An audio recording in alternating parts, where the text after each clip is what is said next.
Euzubillahimineşşeytanirracim. Bismillahirrahmanirrahim. You can mute it. Sister, Bismillah. Yes. Elhamdülillahi Rabbil alemin ve salatu ve selamu ala Resulina Muhammed ve ala alihi ve sahbihi ecmain. Dear brothers and sisters, welcome. Today we have a very good lecture, inshallah, on Islamic psychology. And so we can have also discussion after the program. Let me start with giving a short bio of the speaker.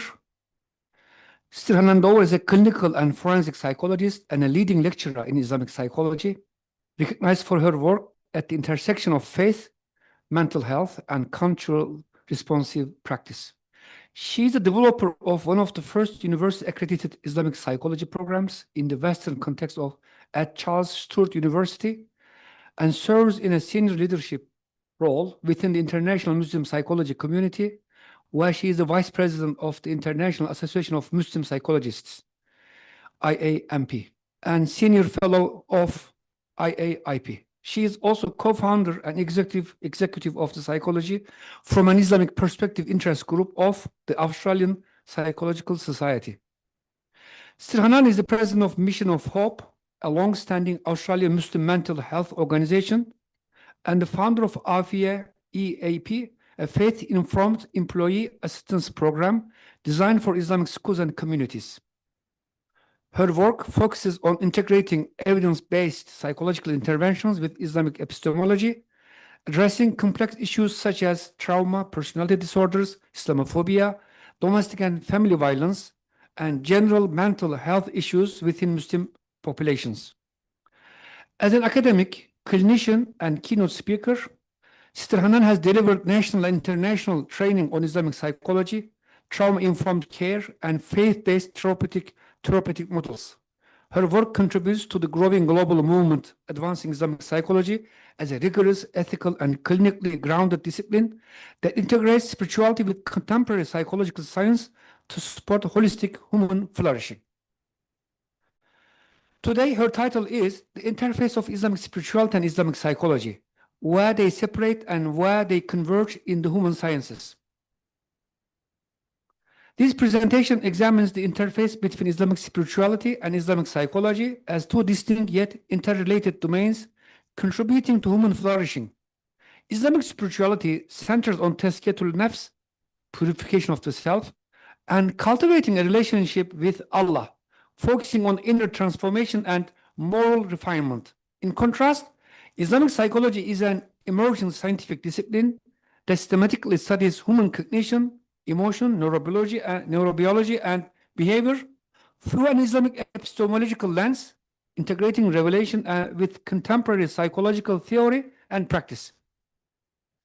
This presentation highlights key distinctions, including differences in methodology, training, and application, while also identifying areas of convergence. Both domains share a unified understanding of the human being as an integrated system of qalb, heart, aql, intellect, and nafs, self, which collectively shape behavior, emotional regulation, and spiritual development. Critically, this section argues that human flourishing is best achieved through an integrated framework that honors both spiritual meaning and psychological evidence. Such integration enables holistic mental health care, diagnosis, addressing not only symptoms but also purpose, ethics, and existential well-being. Thank you very much, Sister Hanan, for coming here all the way from Sydney, 8 hours flight, and we are very happy to listen to you. Please, you can have your time now starting.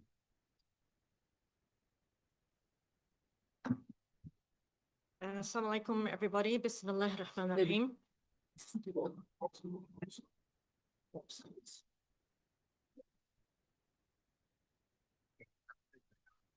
As long as it doesn't cover my Kufi design. Okay. Assalamu alaikum, everybody. Bismillahir Rahmanir Rahim. I would first love to acknowledge ISTAC and IIUM for inviting me on Thursday. So I've had not a lot of time to prepare, but I do value presenting on the area of Islamic psychology and its convergence with not only modern scientific principles or psychological science, but also Islamic spirituality. But firstly, before I dive deep into the presentation, it's not going to be fair if I don't acknowledge the contributions of Professor Malik Badri in being able to reinvigorate Islam's position when it comes to psychological science. I met Professor Malik Badri by accident, well, sort of half accident, because I was in my second year university in Australia, and I did want to become a psychologist. But when I did my first year, and anyone who studied psychology, and you do Psychology 101 or the foundations of psychology in the first year, and I really wanted to understand human nature and human behavior and experience as well. You realize that there's about 15 different competing theories. And even if you try to integrate them and make it eclectic, there are contradictions. It didn't make sense. And I actually believed in second year, we're going to get the secret recipe. You know, in the first year, they're just introducing us to all the theories. Second year, they will give us the answer. And then, as you know, when you do second year, it's just more knowledge of what you learned in the introductory year. So I was very much disappointed because I couldn't make sense of the discipline. But halfway through the second year, there was a conference in Australia called Raising Muslim Youth in the West, and they had invited a psychologist from IIUM in Australia. And I just saw that, you know, he had a Muslim name, you know, and he was coming from Malaysia, and he's Sudanese, and he's coming to present in Australia about raising Muslim youth in the West. I had no expectations. We didn't even know religion and psychology went together. And this was back in 1996. So when he presented, he started his presentation, which was about raising Muslim youth in the West, by defining and talking about ilm al-nafs. I was like, what? What is ilm al-nafs? And he defined it as a psycho-spiritual, social, biological entity. He said the word spiritual. I've never heard the word spiritual before in the field of psychology. In that 1 hour when he presented, I felt I was home. You know, that missing piece of the puzzle really encapsulate what psychology is actually all about. I was no longer lost. I felt that I was actually found, and I was teary for the whole hour. And when I spoke to Professor Malik Badri during the break, you know, he was so lovely and kind, took my address, sent me books, you know, and subhanAllah, the following year, I was, you know, I considered myself a seeker of knowledge. I traveled to Malaysia with no plans but to meet with Professor Malik Badri. I came to ISTAC, and he wasn't here. He was actually overseas. But mashallah, the people and the scholars here were supportive, and the scholars were talking to me about the classical contributions to Islamic psychology. So my first trip to Malaysia was at ISTAC, you know, so I'm very honored to be presenting here today. And after a few decades, here I am presenting, alhamdulillah. So I'm more of a clinician. I'm also an academic. So I do practice as a clinician as my full-time role, and a lot of my clients are Muslim as well. And I have a strong passion about integrating the psychological science and Islamic spirituality within the clinical setting when it comes to interventions, when it comes to assessment, when it comes to diagnosis as well. And I make sure, and that year that I went to the conference, at the Islamic conference, there was a bookstall, and they had the book by Professor Yassine Mohammed. At the time, it was called Fitra, Human Nature and Islam. I didn't know what the word fitra was. You know, I didn't know much about the deen. I prayed, I fasted, but wasn't reflective and about the deen. But when I opened up the book, there were topics about psychology, you know, and even secular psychology. And when I took it home and I started reading, also, I was like, why is this all making sense? It's very coherent. It's very comprehensive in understanding human nature. And it was very positive, because the Islamic concept of human nature is one of positive and pure goodness. You know, it's understanding and acknowledging Allah subhanahu wa ta'ala. You know, so for me, seeing Islam being so positive, we don't have the concept of original sin. We don't have the concept of, even though humans have a negative impulse and nature, but the inherent quality is actually quite positive. So this excited me about understanding Islamic psychology and furthering it, not just academically, but also in the clinical space, to the extent that when I do have clients, whether they're Muslim or non-Muslim, I see them from the lens of fitrah. How close are they in alignment with their realities?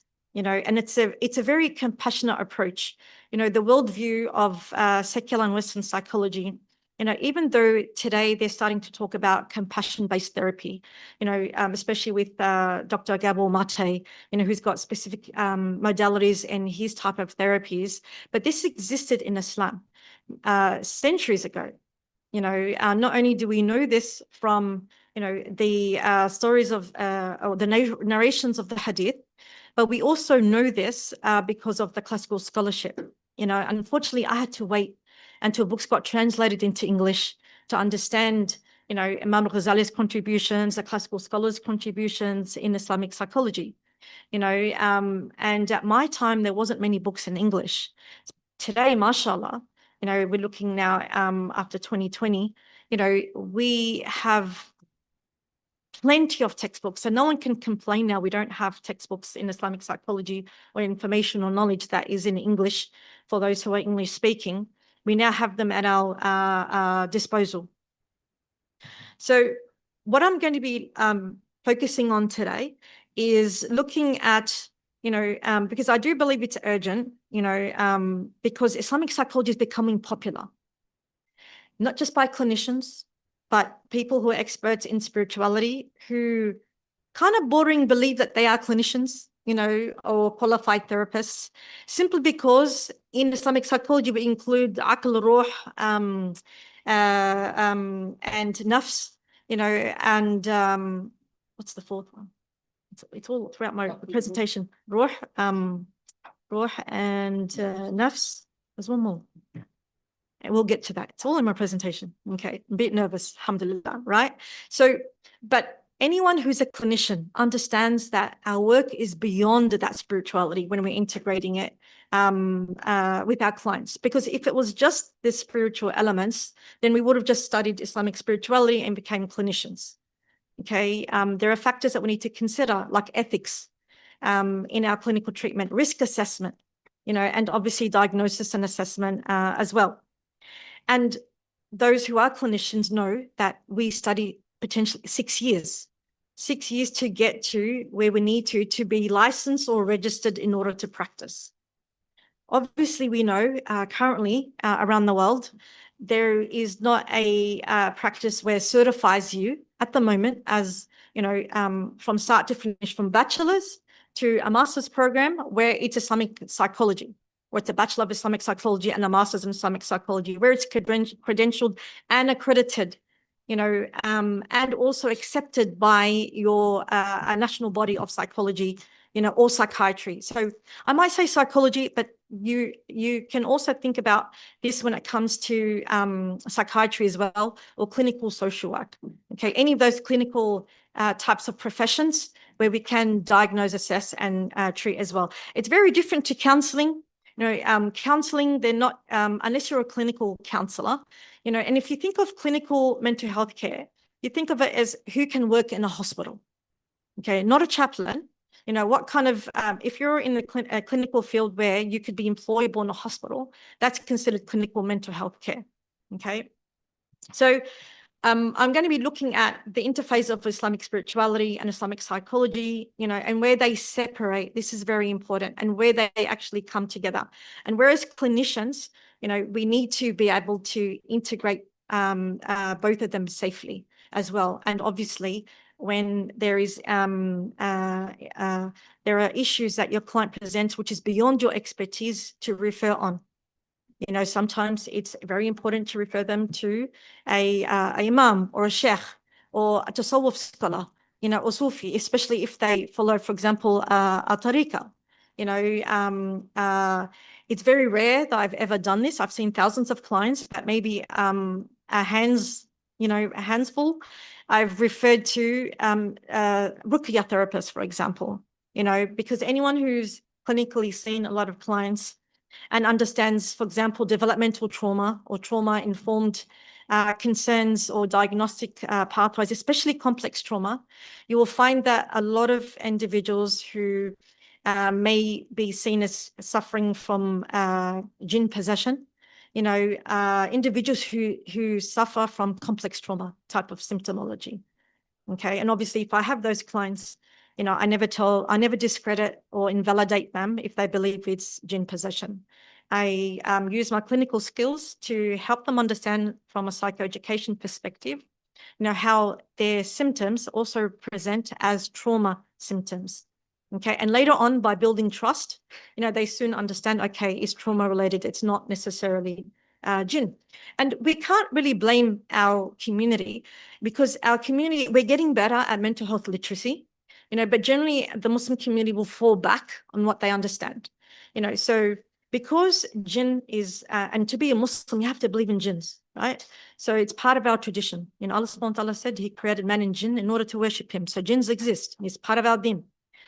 So we have to believe in that as clinicians, but we also need to be wary that we're not clinicians who can address those particular issues. So we work within our realm of expertise. In the Western world, one of the interesting clinical health systems or hospital medical health systems is the NHS in the UK. A few years ago, they're allowed, in the hospital to have comprehensive clinical support and care, where a chaplain, a Muslim chaplain, can assist with ruqyah within the hospital setting, in a complementarity type of setting. This is quite unique in the Western world, but it actually exists in the NHS. So if we can actually build that within our hospital systems as well, and this is the holistic kind of care that Islam advocates and promotes. So the reason why I wanted to present on this today, because I am publishing, you won't get the PowerPoint, but it will be on the video, is that I'm publishing a paper on this because it's taking me a lot of time to try and formulate and trying to synthesize this information. And it might seem very complex, but I try to make sure it sounds easy as possible, inshallah, because there's a growing blurring of boundaries. Okay, so at what point are you an expert in, being a theologian and doing counseling? Because you can, because there's nothing to stop a imam or a scholar from counseling, because, Islam is deen al-nasiha, right? It's giving sound counsel. It's giving good counsel. Okay, so part and parcel of their role is nasiha, is counseling. Okay, so, but then they wouldn't be able to diagnose depression, clinical depression, for example. In the same respect, when you're a clinician, whilst we can actually assess depression or trauma or schizophrenia, or for example, autism, ADHD, and so forth, we wouldn't be able to diagnose, diseases of the heart. You would go to a tasawwuf scholar, or practitioner, or an imam, who is really very well versed in those areas. Okay, my concern in the last few years, it's a big halal beef, halal, peeve that I have, if I can use that reference, is that Islamic psychology is becoming very popular, where now you have Islamic psychology coaches. Okay, so these Islamic psychology coaches are individuals who haven't studied any formal education at university. Okay, so, but because coaching is not regulated, like we are as clinicians, we have to do formal training and so forth. So people are getting confused whether someone is actually a psychologist, a psychiatrist, or clinical social worker, and then, you have an Islamic psychology coach. It's like, for example, studying finance at university and becoming a finance expert, but then you have someone who's learned, a few courses and then becomes a financial coach. So, and there are serious ramifications if you're giving advice on nasiha about someone's financial matters and you don't know the theory that underpins the financial market, for example. So it's the same for Islamic psychology. You can't just do short courses and then say you're an Islamic psychology coach. You can't just do even a year of, 1 year of psychology, formal training and say, okay, you can be an Islamic psychology practitioner. You still have to do the basic foundations. I'm going to go through them in more details. So,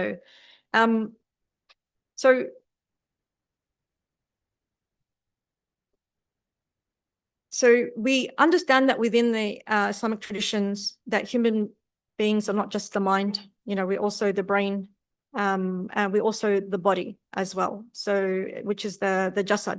So it's mind, body, soul, and it's consistent with other traditions, whether it's Buddhism or Christianity. But obviously our foundations is the Quran and Sunnah.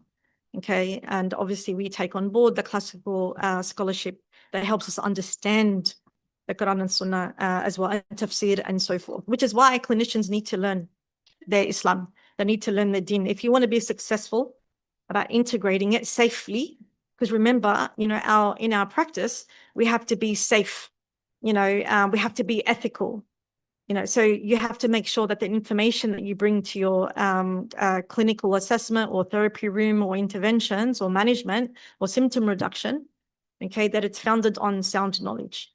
Okay, so it's not about just you watching YouTube and saying, okay, I can integrate now Islamic psychology into my profession.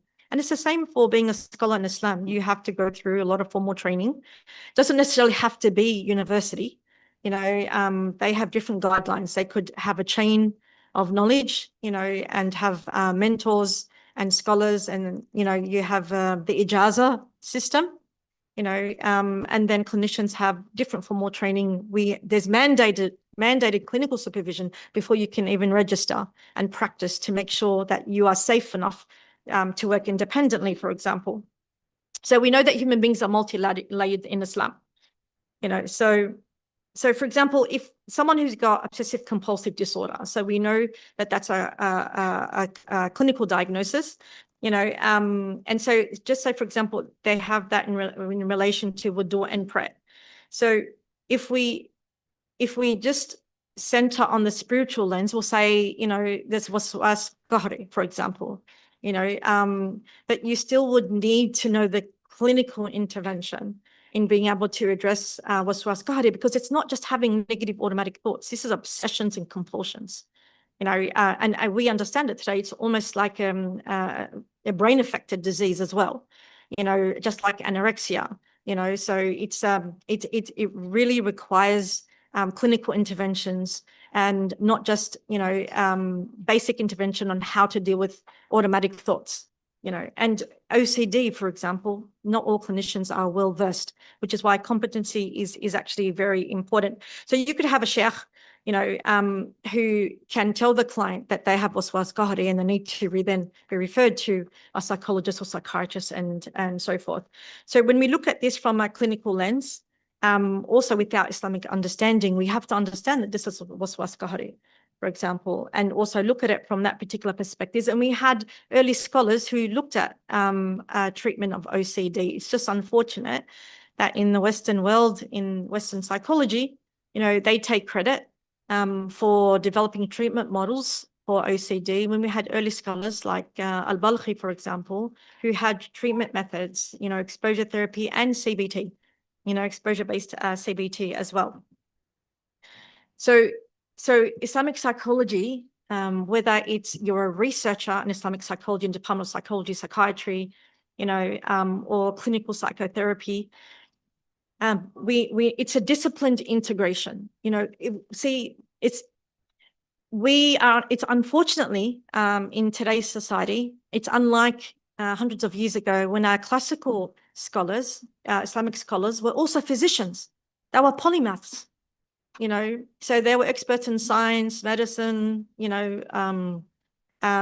psychology and therapies, and they were Islamic scholars also. So they had a whole host, and also multilingual, so they knew different languages as well, so now in today's university system or formal training, we actually learn in silos. You have a department of psychology, you have a department of psychiatry, you have a department of social work and so forth, and department of political science. Even though in psychology, you have to learn the socio-political context in which we live, like Islamophobia. You know, you can't blame a client who's bullied at work because they're Muslim without looking at the context of the systemic Islamophobia that happens from the government down. It's top down. You know, today we look at Islamophobia as an interpersonal relationship issue. Someone in the street, you know, called you a name, you know, inappropriate name because you're Muslim.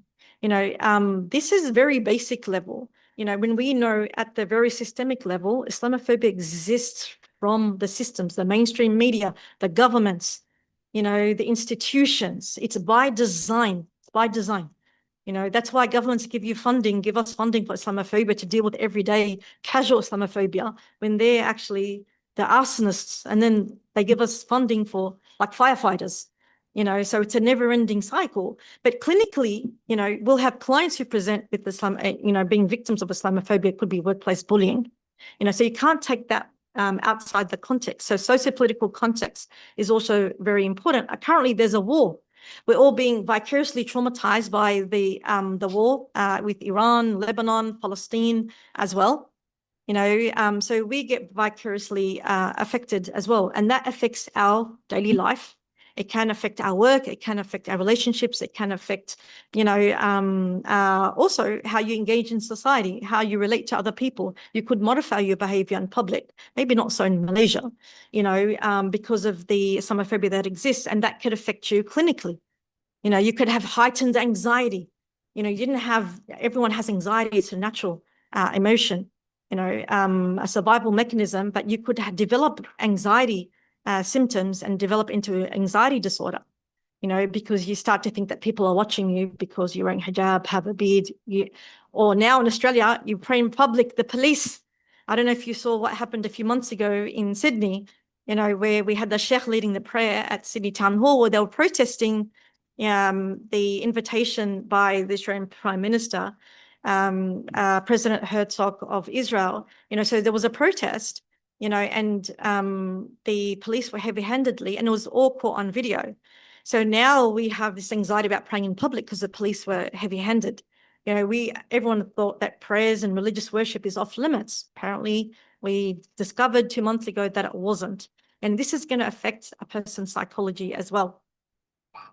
Okay, I'm going to move on. I have a lot of slides, actually. Okay, so if we look at the modern Islamic psychology evolution, if we begin by the foundational phase, this is where, you know, spanning from the 1970s to the 1990s, where Professor Malik Badri was jihading, you know, in the Western world and Middle East, and he found that, you know, when he's trying to integrate Islam in psychology in the Middle East, he found that they were more Western than the Westerners when it came to psychology. He was actually rebuked, you know, for it, you know, until, you know, slowly he settled and found Malaysia, you know, to be very receptive to Islamic psychology.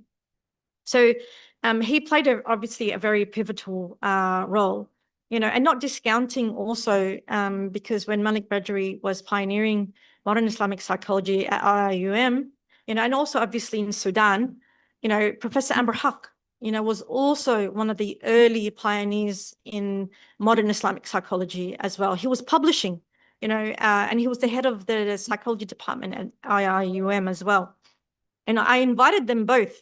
You know, I'm a very active person, and as soon as I discovered Islamic psychology, I became a rebel, you know, in the School of Psychology where I was studying. And I was given funding by the head of School of Psychology, the late Professor Jim McKnight.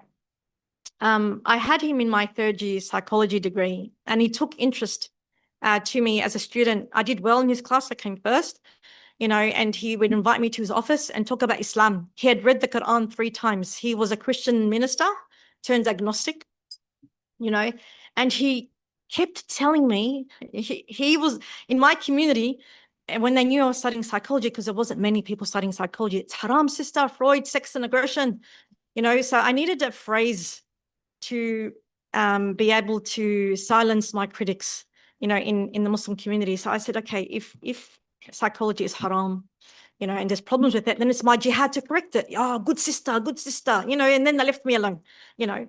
And then subhanAllah, when I become a psychologist, they're the first people who want your assistance, you know. So, yeah, so lost my train of thought, but yeah. So it's important that and also not only did IIUM and ISTAC play that pivotal role, there were other nations, because they're non-English speaking nations, we don't know of. And there are textbooks, if you're interested, that's recently come out. Professor Amber Huck edited and put together, and there's a lot of contributions from around the world. I contributed from Australia because I developed the world's first graduate certificate in Islamic psychology at Charles Sturt University. So there's different contributions that I never knew existed, like in Turkey, in Africa, in Indonesia, because we tend to know what is happening in the West because we're loud, so even though I'm ethnically Palestinian, I'm still a product of the West, and I say this to my colleagues in psychology who are not Muslim, that you had every opportunity, because I didn't know religion and spirituality, and psychology went together, to convert me to your system. But it, because I was a clean slate, I was ready just to absorb, and I found it confusing. But when I accidentally, came across Islam and Islamic psychology, I was sold on that because it's quite comprehensive, So obviously when Malik Badri was looking at psychology, he looked at it from an Islamically grounded psychology, where they were trying to Islamize psychology. The different methods that they were trying to do throughout the years. But, they had their first conference in Islamic psychology at IIUM, I think it was 1997, as well, which is why IIUM, I'm pushing for this, by the way, should be the central hub of Islamic psychology in the world, and it's to honor the contributions of Professor Malik Badri. And, we have to honor our murabbis. I think that is actually very, very important. It's part of our Islamic tradition, and he's buried IIUM, cemetery, behind the cemetery, so if that's not a clear sign, I don't know what is, okay, so so for example, here we've got and they they emphasize the recentering of the nafs, qalb, aql, and so forth, and spiritual dimension in understanding human behavior. Because if you would, just kind of look at like anxiety, just from a cognitive perspective, for example, having the thought of a future event that is riddled with uncertainty, like worry. So when you start to worry, okay, of an uncertain future, okay, and it's that is also a waswas, like a what if question. Oh my God, what if this happens? What if that happens, right? So then you trigger anxiety. But if you're just going to look at the thought process, then you're neglecting what we have internally that's not material, and it is actually quite spiritual, which is those aspects of the soul. We need to be able to integrate the lens and also look at our reliance of Allah, because when you look at anxiety, if you want certainty, we have concepts in our deen, tawakkul, and we have, evidence where hadiths, a lot of hadith, like for example, tying your camel, the Sahaba who wanted to go pray, left his camel, Rasul advised him to tie your camel, then you have tawakkul, so we need to integrate this within our understandings as well, because also anxiety, as you know, it's also physiological. It's not just cognitive, it's also physiological, because most of the symptoms of anxiety, okay, is physiological. Heart racing, your shallow breathing, shortness of breath, hyperventilating, muscle tension, butterflies in your stomach, redness, pins and needles, numbness, and that's why, for example, when we typically assess for, depression, anxiety, and stress as the basic, if a client is high on all of them, all those symptoms, depression, anxiety, and stress, you always start with anxiety, because it automatically disrupts the physiology, where they can't think straight, the amygdala, the threat alarm keeps signaling. So if you can't calm the client down physiologically, you're not going to be able to address the anxiety, and we know that, with anxiety, if it's a disorder, facing the fears, which a lot of clients find it very difficult to do, but it's evidence-based practice. It's what works, getting the client to face and engage in the fear. And this is why it's very important. This is clinical work, because a clinician is trained, because it's a very difficult process to do exposure-based therapy, in a graded, safe place in the therapy room or in the environment. So if they're scared of heights, for example, exposure therapy could mean you're taking a client onto elevator or high up on the heights. You would expose them, so a clinician would be well informed in able to do that, and know where the client's limits are, how much distress to tolerate and so forth. This comes with competency. Okay, so these contracts are actually quite important. So when we look at that conceptual development in the 1990s and 2000, so that we had academics now and scholars building on those foundations and starting to put together structured theoretical models. One of the most popular ones is Dr. Abdullah Rothman. He put together about a text. It was part of his PhD on developing a psychospiritual model of psychotherapy, for example. So you've got a lot of, and this is the thing, when it comes to Islamic psychology, you find that the experts in those areas, those practitioners, are psychologists, psychiatrists, clinical social workers, which is why I'm surprised to see on LinkedIn many who don't have that foundational academic knowledge calling themselves specialists in Islamic psychology. It had me dumbfounded because it's actually quite harmful and dangerous as well. Because Islam, there's plenty of example of in terms of ethical practice, of making sure that you stay within your expertise. This is very important, that you remain within your expertise. And for example, if you're, a clinician and you don't know how to do exposure response prevention, you don't practice on your client, you go learn. Yes, you become a clinician and you're accredited, but go and do some professional development on how to be able to apply that, and also obviously get some supervision. Just like when you're learning Islam and you're trying to become a scholar, you would be guided by, your sheikh, your imam, in order to help you understand, particular concepts and how to apply them, when you're giving nasiha, when you're teaching Islamic theology, for example. So, and then, like, for example, you've got the concept of tazkiyah. So that concept of tazkiyah, like in our psychological understanding, it's like self-regulation. How do you self-regulate? Except tazkiyah is spiritual. Okay? And then self-regulation and even behavioral. So behavioral change. And exercising sabr. So even though sabr is spiritual, remember sabr is not passive, because Islam is not a passive religion. Okay, so Islam is very much an active religion. So is sabr. So when you actively decide to withhold a reaction, that's active, even though you're withholding, for example. So and sabr, for example, during OCD, exposure-based therapy, is the distress tolerance. You want them to sit with the pain. So anyone who does psychosomatic therapy, for example, where you get the client to sit with their distress, the polyvagal theory, if those who have understood, and Muslims need to learn polyvagal theory and psychosomatic distress, and not just CBT, and I believe that's what's missing in Islamic psychology. Is that the information that's coming out about the nervous system and nervous system regulation, because classical scholars talked about it.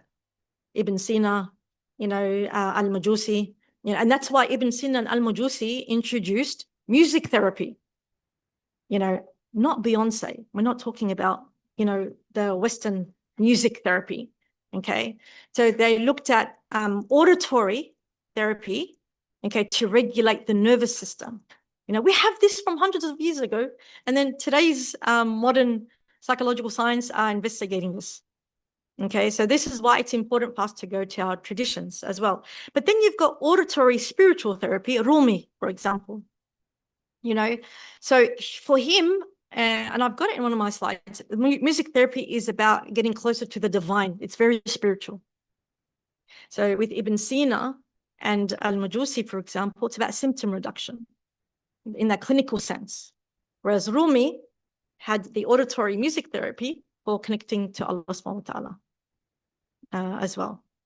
Again, I'm not going to discuss, I'm not a scholar to talk about the fiqh of music, let's not have just a blanket view, because they were scholars of Islam and introduced it, and in Turkey, they also practiced music therapy as well. And if you are in the clinical setting, when you're doing diaphragm breathing or mindfulness and there's sounds in the background, or even if you're doing bilateral stimulation, so I do a lot of bilateral stimulation, I do a lot of exposure-based therapies. I believe Muslim clinicians should move towards exposure-based therapies, and psychosomatic understanding of the human being.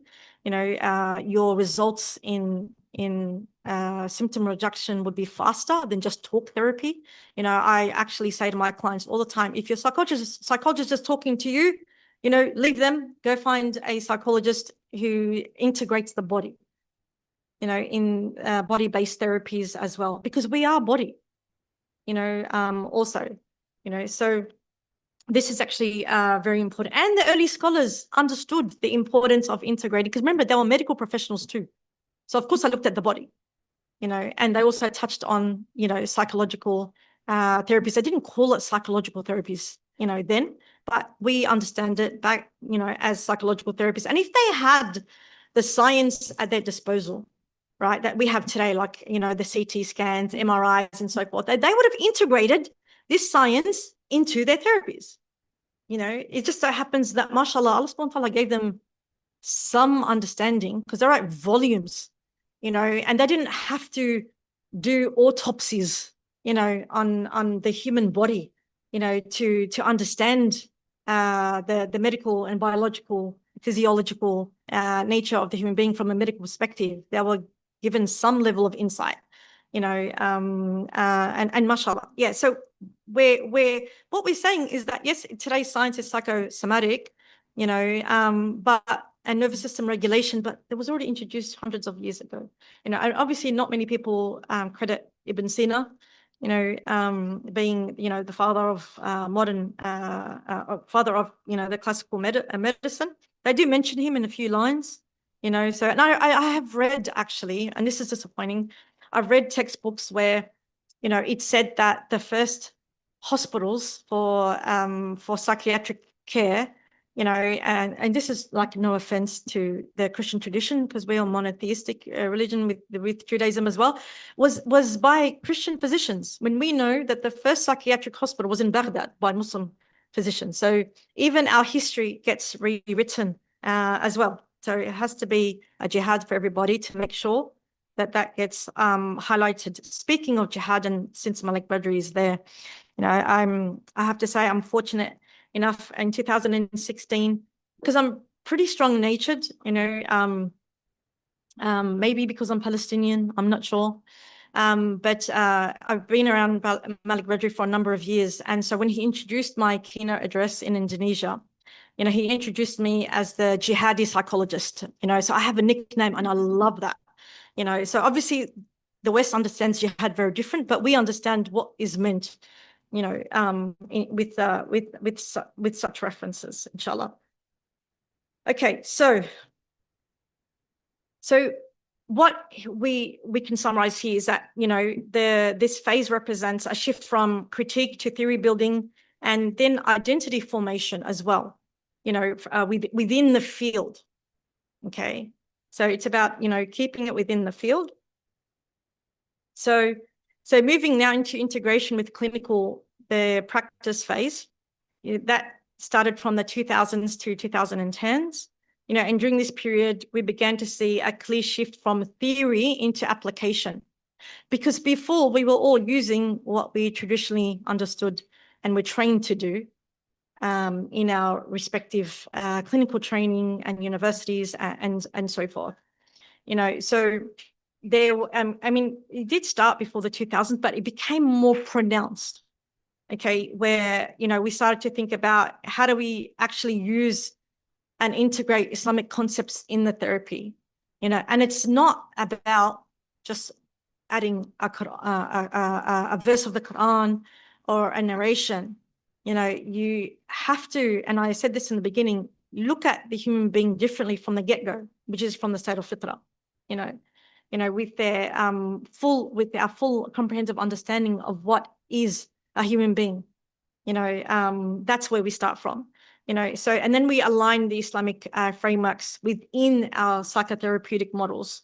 And I have a table, and I'll show you examples of how I've been able to do that for teaching purposes. And like I said, I'm publishing it, so that's why I won't be giving the slides. I want to be able to make sure I can publish it, and then you can use the information.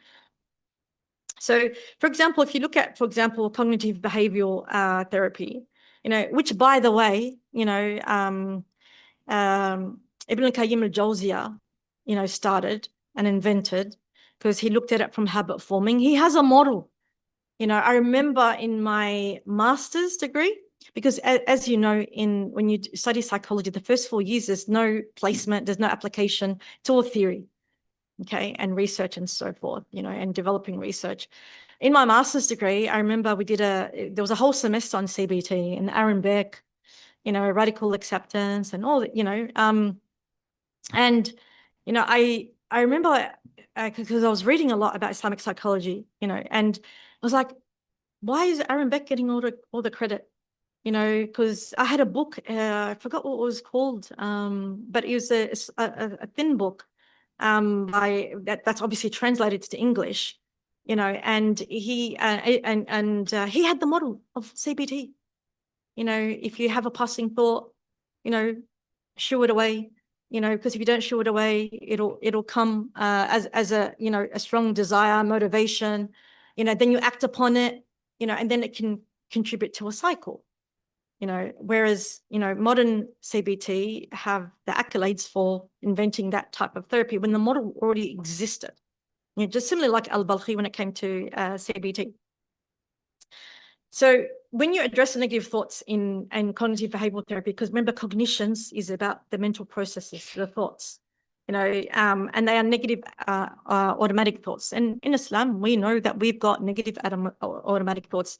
The only person who didn't have the negative automatic thoughts was Rasul sallallahu alaihi wasallam. So we began to integrate concepts like husn al-dhan, and that's an Islamic concept, encouraging clients to develop a more balanced alternative perspective. I remember telling clients, in our classical Islamic tradition, scholars have said, if you're upset with someone, give them 7 excuses, because when you think about it, it's true. Like and then I would teach them about perception, how a perception is skewed, how a perception can be distorted, and how a perception can be distorted based on our mood, for example. If you're in a good mood, your perception is going to be skewed towards something that's quite positive. And if your mood is quite negative, you're sad, anxious, feeling scared, trauma, then your perception is also going to be skewed as well. So when you then include, okay, how do you give this person, or individual, organization, husn al-dhan? So, and they realize when they're doing this, by the time they got to the third excuse, like, okay, I get it. They're no longer in that miserable state, but this is for, obviously, mild forms. Okay, people who are on the clinical severity range, it's hard just to use cognitive therapy. Being rational is not enough. It's not enough. Okay. So, similarly, concepts like sabr, they're aligned with distress tolerance, as I said earlier. And then tawakkul is acceptance and cognitive flexibility.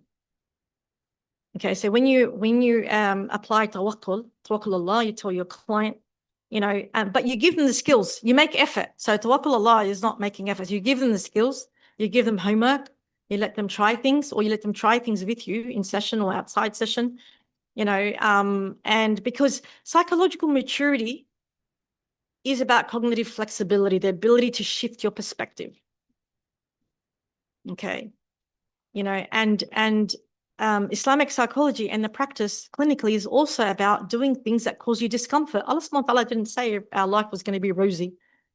We're not going to experience distress. He actually said in many verses, we will be faced with, poverty, financial hardship, hunger, and so we will be faced with, this is, Allah subhanahu wa ta'ala didn't say everything's going to be rosy. We will be tested in this dunya. So it's out how to be accepting of the distress whilst trying to manage day by day, while still being able to maintain your alignment with Allah subhanahu wa ta'ala, your fitrah, reorienting yourself back to fitrah, and obviously the psycho-spiritual development, which I'll be talking about, which, obviously the peak is nafs mutma'inna as well. So if we also transition into the institutionalization, from the 2010 to the present, here Islamic psychology, begins to take shape as a formalized global discipline. Okay, and that's what it is. Okay, it's a discipline. It's a systematic study, which is why you can't be an Islamic psychology coach, because a systematic study is something that's done in a formal, as we understand it today, in a formal education setting. Okay, so this is very, very important to understand. So even if you're doing basic counseling, so before, there's courses that you do pre-university, which they just teach you. So they could be just diplomas, right, in counseling. They teach you the basic premise of communicating with your client, a bit of ethics, but the skills are like, how to reframe, how to use open and closed questions, how to be respectful, how to summarize, how to validate. These are just simple skills. It doesn't give you a framework of the human being. So when you've got individuals who've only done the pre-university, and will claim that they are experts in Islamic counseling, Islamic psychotherapy, Islamic psychology, Islamic psychiatry. They would never say, they would never play with Islamic psychiatry, because it's like a universal understanding. You've studied medicine. Okay. And then after you've done your medicine, you went and specialized in psychiatry. Okay. Where you become an expert in medical mental health. Okay. And that's what's different to psychology. We study through the social science, the arts, and psychological science, and the sciences as well. Okay, so now we see the establishment of academic programs, which is exciting, which is excellent. I met with Professor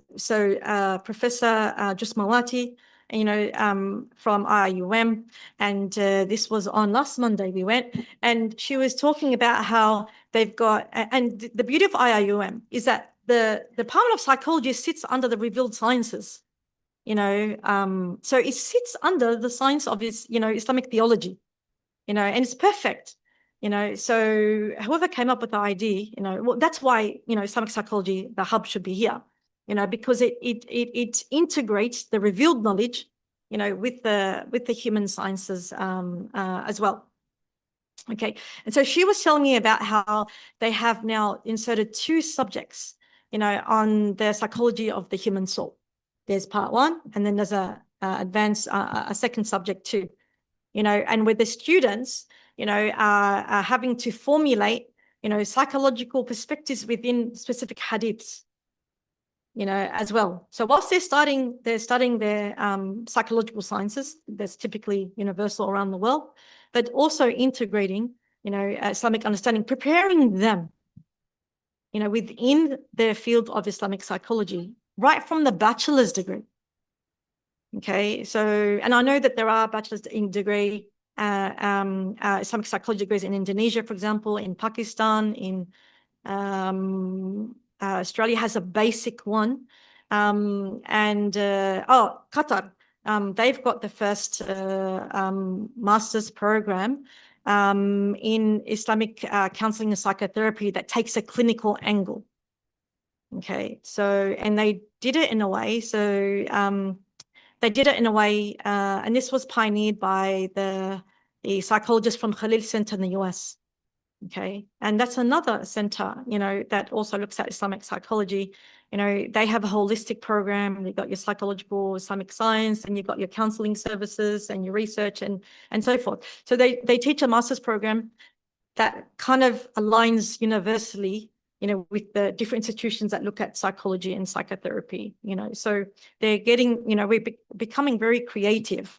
You know, I know in Australia, I'm working, inshallah, with the director of Islamic thought at Adelaide University to start the first accredited program. So when you get accredited in Australia to practice, you know, in Islamic counseling and psychotherapy as well, you know, because one of the concerns, those who did the graduate certificate, was like, there's no accreditation that's attached to it.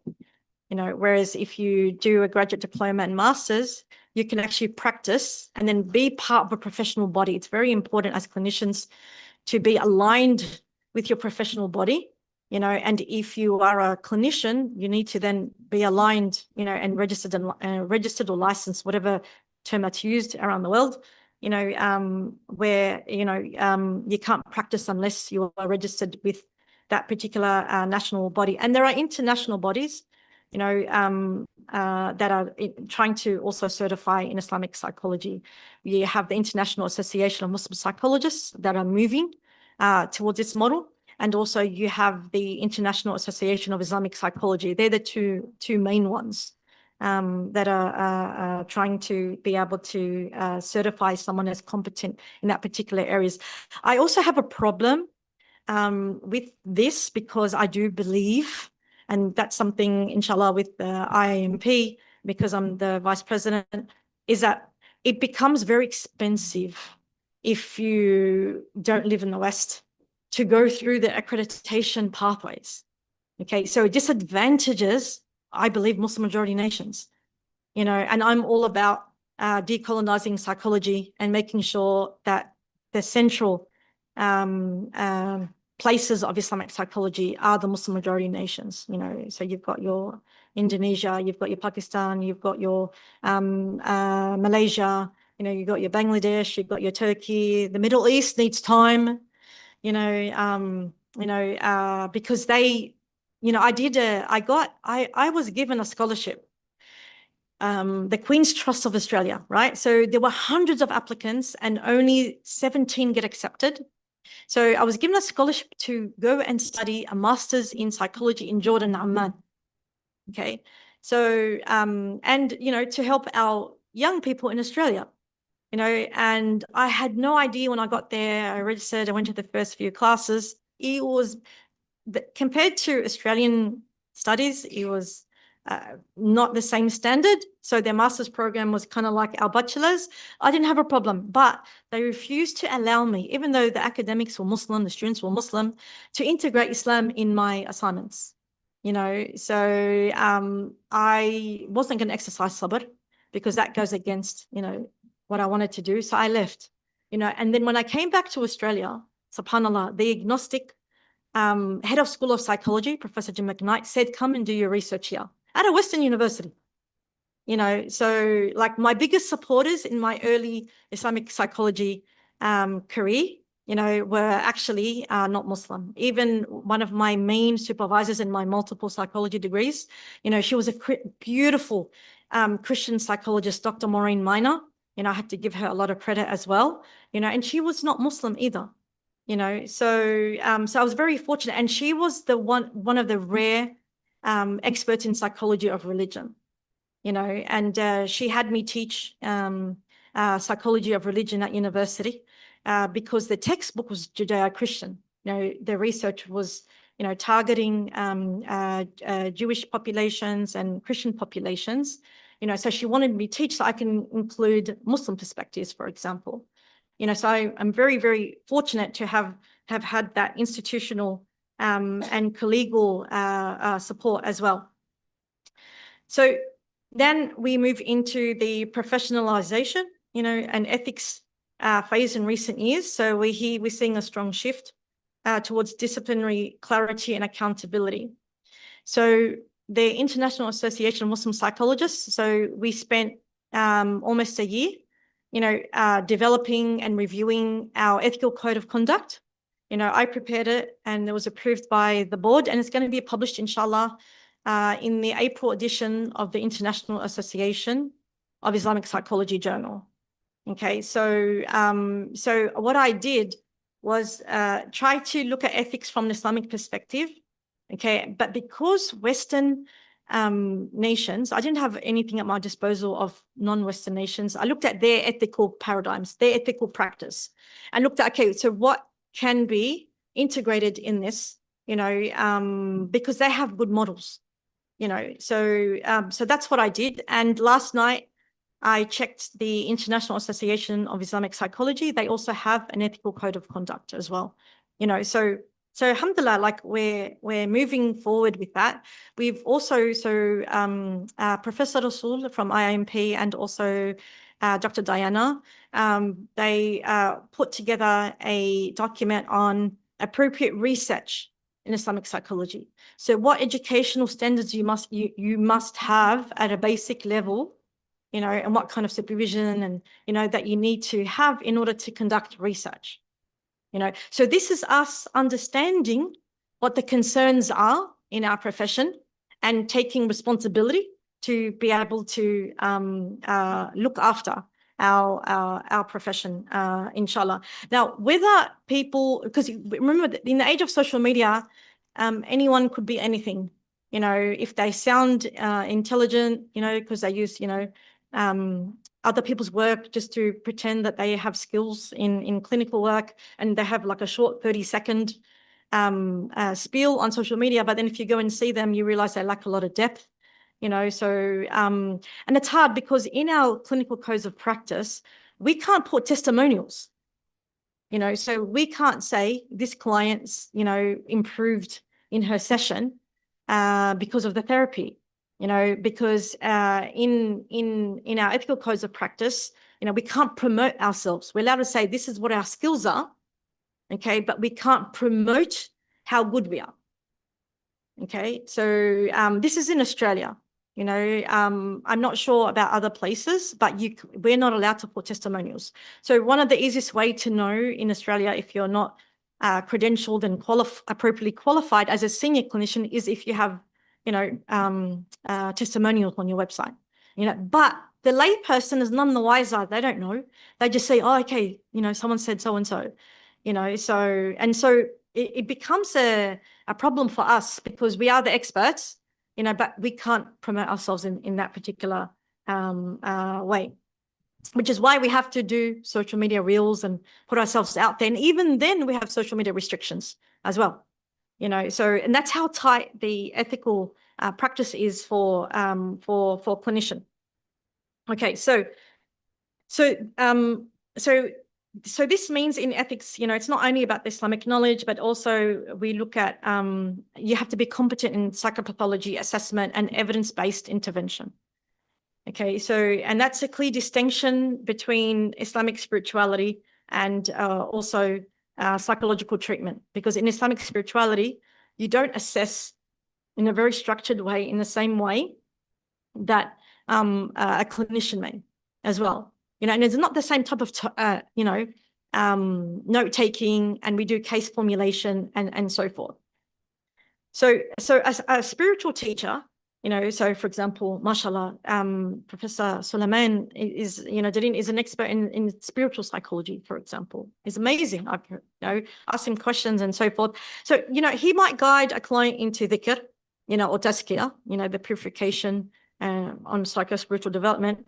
But it's a psychologist who be able to say, assess the person for their conditions of clinical depression, PTSD, OCD, autism, and so forth, because autistic individuals, may not respond to the same type of therapies as non-autistic individuals. I myself, I am autistic, for example, and if you give me nervous system regulation, it's, I'm one of the unusual types that doesn't have the anxiety that's common with autism. I'm usually very well regulated. Some people think I can be very cold because I don't react like everybody else. So if I wanted a type of therapy, it would have to be, cognitive therapy. If you just say, this is correct, this is whatever, then that's all I need, for example. So you have to adapt your therapy according to the individual. And that's where individual assessment, because all our intervention is individual based. We don't use the standard protocol. Sometimes you need to, but you have to meet your client where they're at. Okay. You don't talk to your client and advise them in a way where you want them to be.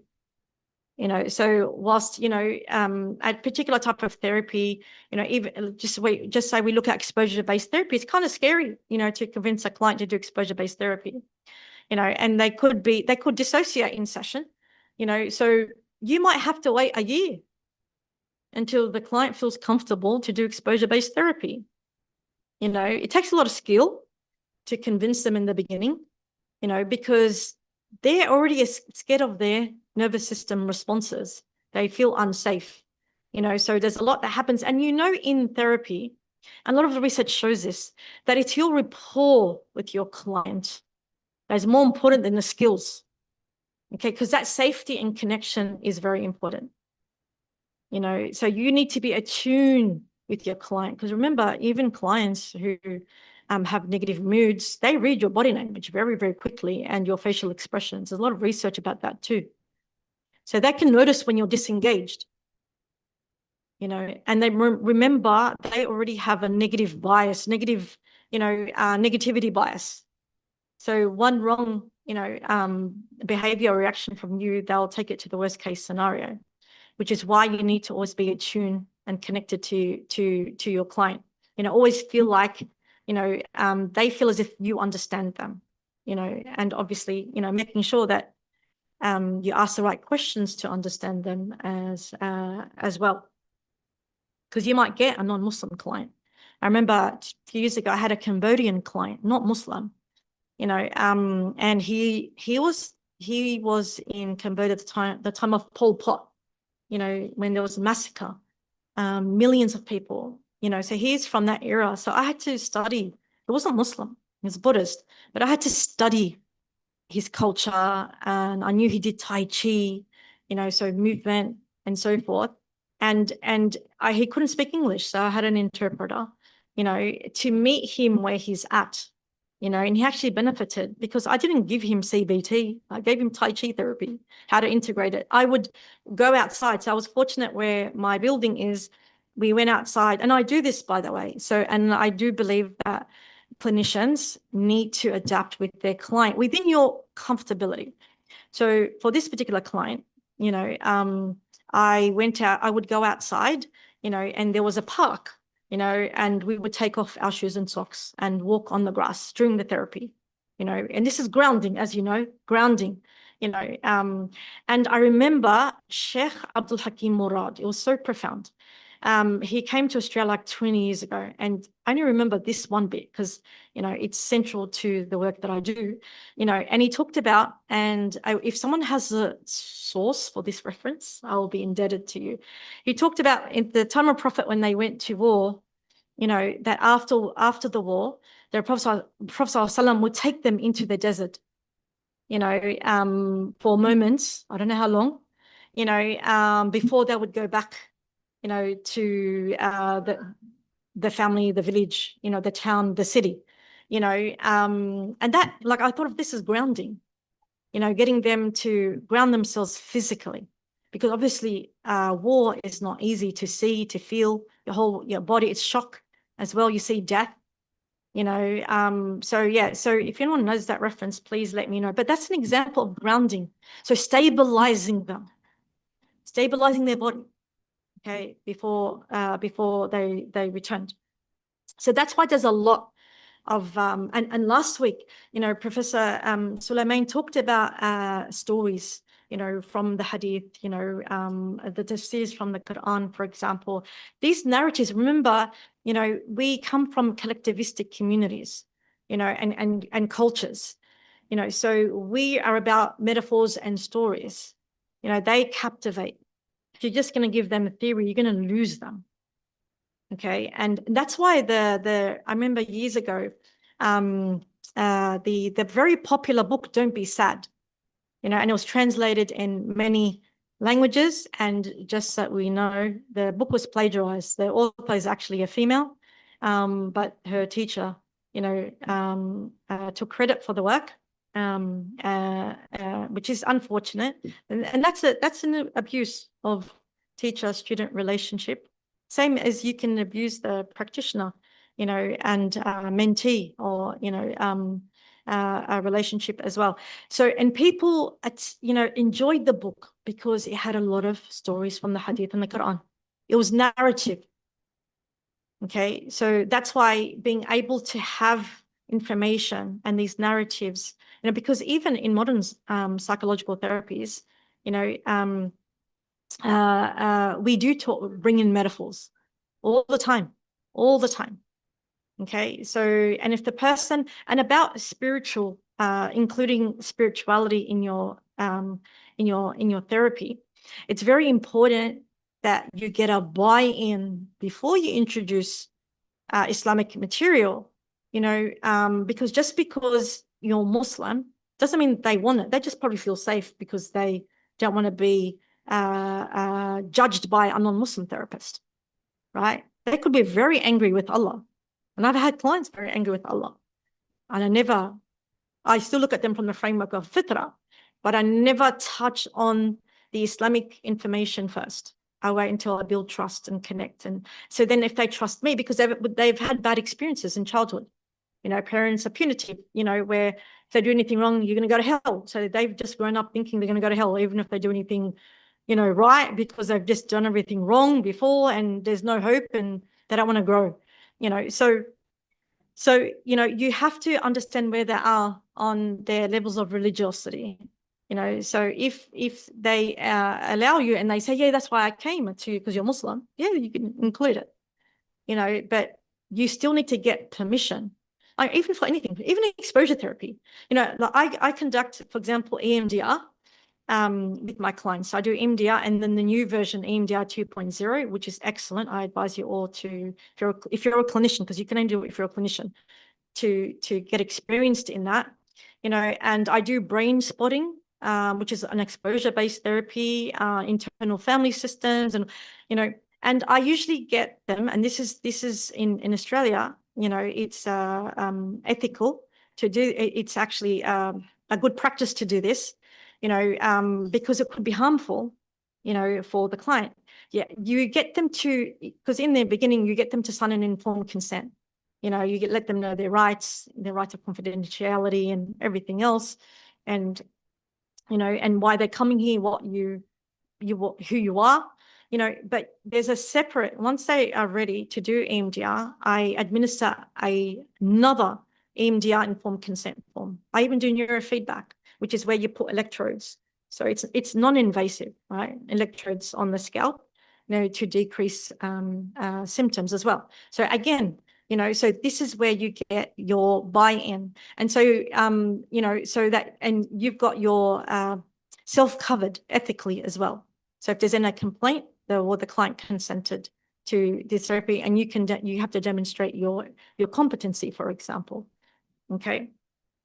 All right. So, wow, I've got a lot to get through. You have last 10 minutes, so you can maybe okay. So I summarize. Okay. So if I've got 10 minutes, okay. So I thought I had 2 hours. We will have a half an hour discussion. Oh, okay. All right. Okay. All right. So, I'm not going to go through this. Okay. So I'm going to go through the multidimensional mapping of the souls. Okay. So, I'm going to look at this specifically for the role as clinicians working with Islamic psychology, so that those who are solely experts in Islamic spirituality can understand that this is not their field when it comes to the clinical, because we look at the biological, cognitive, emotional, behavioral, and social political context, in this. Now, I'm going to go next slide. Okay. So I try to look at here with nafs al-amara, which is the commanding self, how it represents the lowest level of the soul in the Quran. So Allah refers to this in Surah Yusuf, Indeed, the soul is ever inclined to evil, except those upon which my Lord has mercy.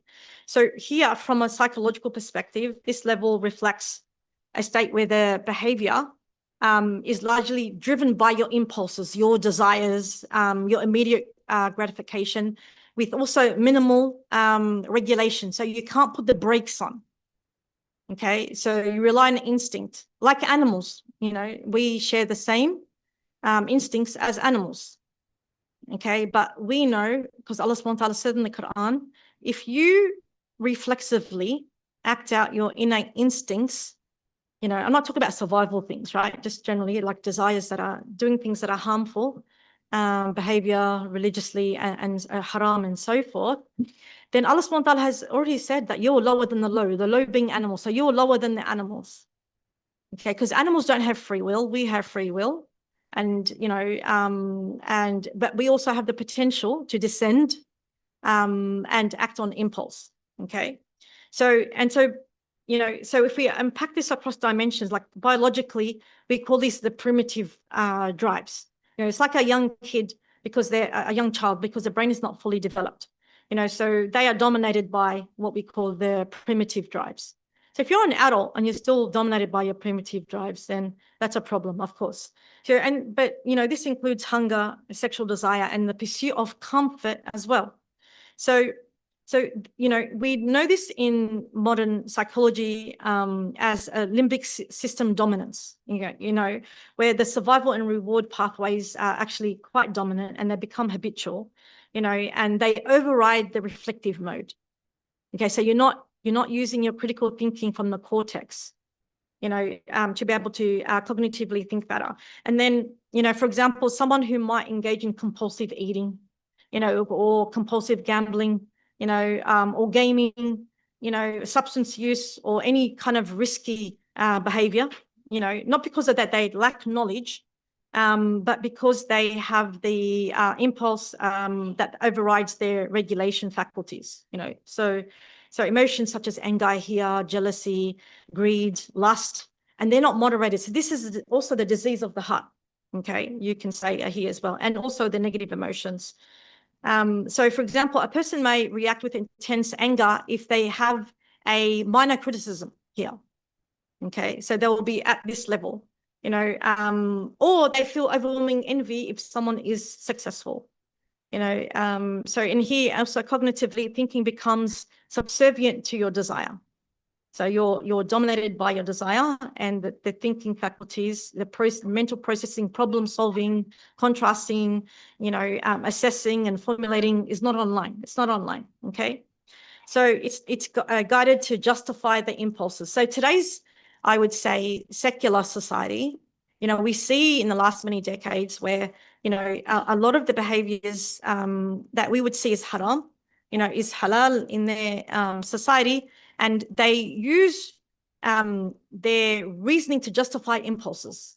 You know, I feel this way, therefore I am. You know, that was Damasio. Yeah, he was a philosopher. Yeah, I agree with Damasio and not, I think, therefore I am. Descartes, yes, yeah, because feelings is the most basic. When you know you're alive is through the feelings, you know. So that what you can do here is rationalize unethical behavior. I couldn't help it, you know. So you lack the ability to restrain because you're impulsive. All right. So, and then you've got the spiritual dimension of nafs al-amara. So the qalb of the heart is described as being sick, dead, you know, and, you know, the black heart, the heart with the black dots, you know, so it doesn't mean it's even dead in the dead sense. It just means you're disconnected to Allah. And that's why you've got this dead, sick heart. Right, so it's about disconnection. Remember, it's spirituality. You know, qalb is spiritual. It's to do with Allah subhanahu wa ta'ala and worship. And Allah subhanahu wa ta'ala says in their hearts is a disease, so Allah has increased their disease. So it doesn't mean that the person is at total disbelief. It just means that there is a state of spiritual disconnection, you know, and also moral blindness as well. Okay, so I'll move along because I know these ones were important. And then we've got nafs al-lawama. And this is a self-reproaching soul. And Allah subhanahu wa ta'ala, he swears by this state in the Quran, and I swear by the self-reproaching soul. And this is a powerful indication that the state is spiritually significant. So this is a stage where it reflects the awakening, moral awareness, and your internal struggle. Because going from, nafs al-amara to nafs al-lawama is the jihad al-nafs. Okay, it's that struggle, so it represents a shift from the impulsivity to moral consciousness. So it's higher order. Okay, so if nafs al-amara is the lowest form of psycho-spiritual development, nafs al-lawama is they're in the middle, they're intermediary. Most people are there at that level, especially today when there's a push and pull in all our experience of society, social media, and so forth. And in here, the movement goes from purely sensory, because in the nafs al-lawama, you've got your 5 senses that operate as well, that sensory experience. That's why it's based on instinct, so whatever you sense, you act, so here, you're able to move to start using your internal faculties of reasoning.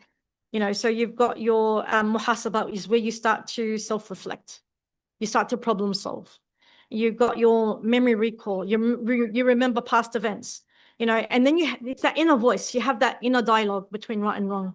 It's your problem solving, and obviously here, you use your qalb as the guide, and you use the faculty of the aql here as well. That's important, and the bottom basic nafs al-lawama is the nafs. The nafs is positive and negative. It's got positive and negative drives, by the way. So if you speak harshly to someone and then you feel guilty, you start to then evaluate it from moral standards. So biologically, this is where you have heightened arousal, and the internal inner tension in your body physiologically, because you feel bad. You told off someone, and you want to go back and apologize. So you experience the guilt, and you realize you didn't have the inhibitory control to put the brakes on before you said what you said. So this can feel like restlessness and agitation, and also hypervigilance, which is similar to anxiety and trauma responses. So even though Western psychology might look at guilt, shame, and remorse, and guilt and shame, they may look at it as negative qualities. Islam values it. So if you feel guilty, it gives you an opportunity to seek tawbah from Allah subhanahu wa ta'ala, seek forgiveness. As long as it's sincere, and then you say you won't repeat it. So there's even guidelines, to this, as well. And you have that inner tension, but it's important that, it's constructive guilt. So instead of saying, I'm a bad person, well, Allah subhanahu wa ta'ala said, you're the best of creation. What do you mean? So this is where you put your cognitive restructuring, so, but you make it constructive by saying, I did something wrong, I need to correct it. That's constructive guilt, so, and toxic shame is, I'm a bad person, I'm not good enough. And he's got, when you're negative core beliefs, I'm unlovable, so I'm not attractive enough, I'm not smart enough, and all these things, so when you adapt to more constructive, it motivates change. And that's what we want. We want movement, because the psycho-spiritual development is also movement.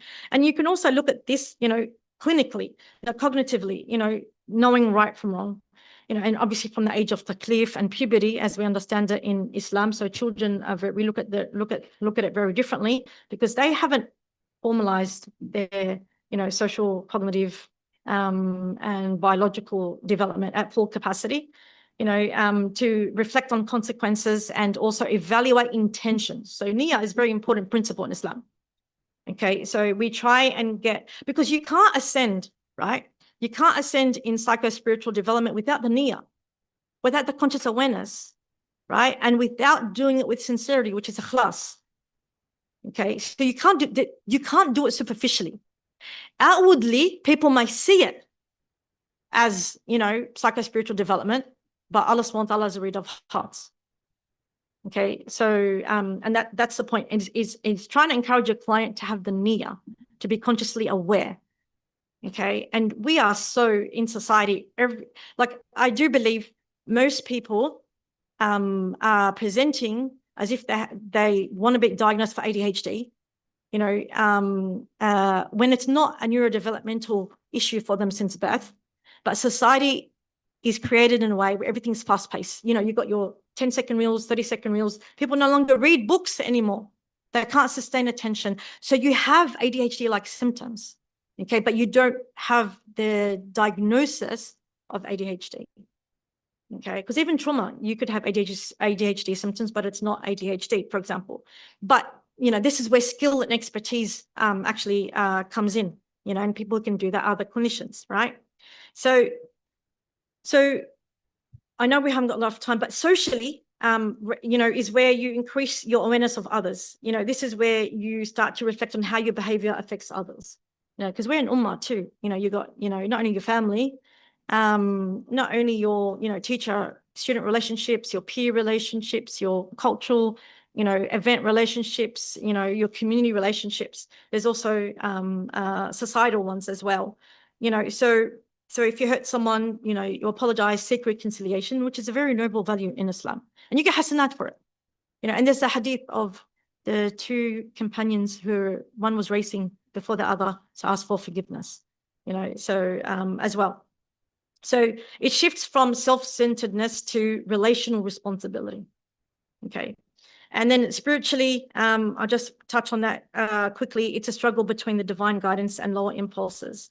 And so it's a dynamic process, okay? So it fluctuates. You could fluctuate up and down, So whether, when you bring it together with nafs al-lawama, this is a critical turning point to your psycho-spiritual development. This is where you've got to use even your body, your brain, your peers, every element or activity around you, to take yourself to nafs mutma'innah. Okay, so you can go alone, you can go with others as well, So the final stage here is nafs mutma'innah. It's the tranquil and contented soul. So one of my favorite verses, especially when you hear Sheikh recite it.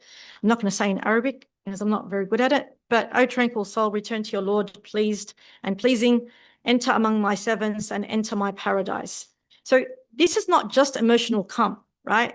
So it's your deep existential alignment with Allah. You're returning to the fitrah, and it's stable, okay? Now, obviously, it's not easy to stay on that station, okay? You will fluctuate, right?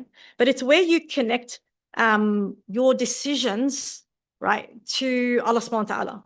So for example, if there was a chocolate cake here and, it looks really nice, and, and it's halal and they're using cocoa butter and not the fake cocoa oil they're using today to sell chocolate.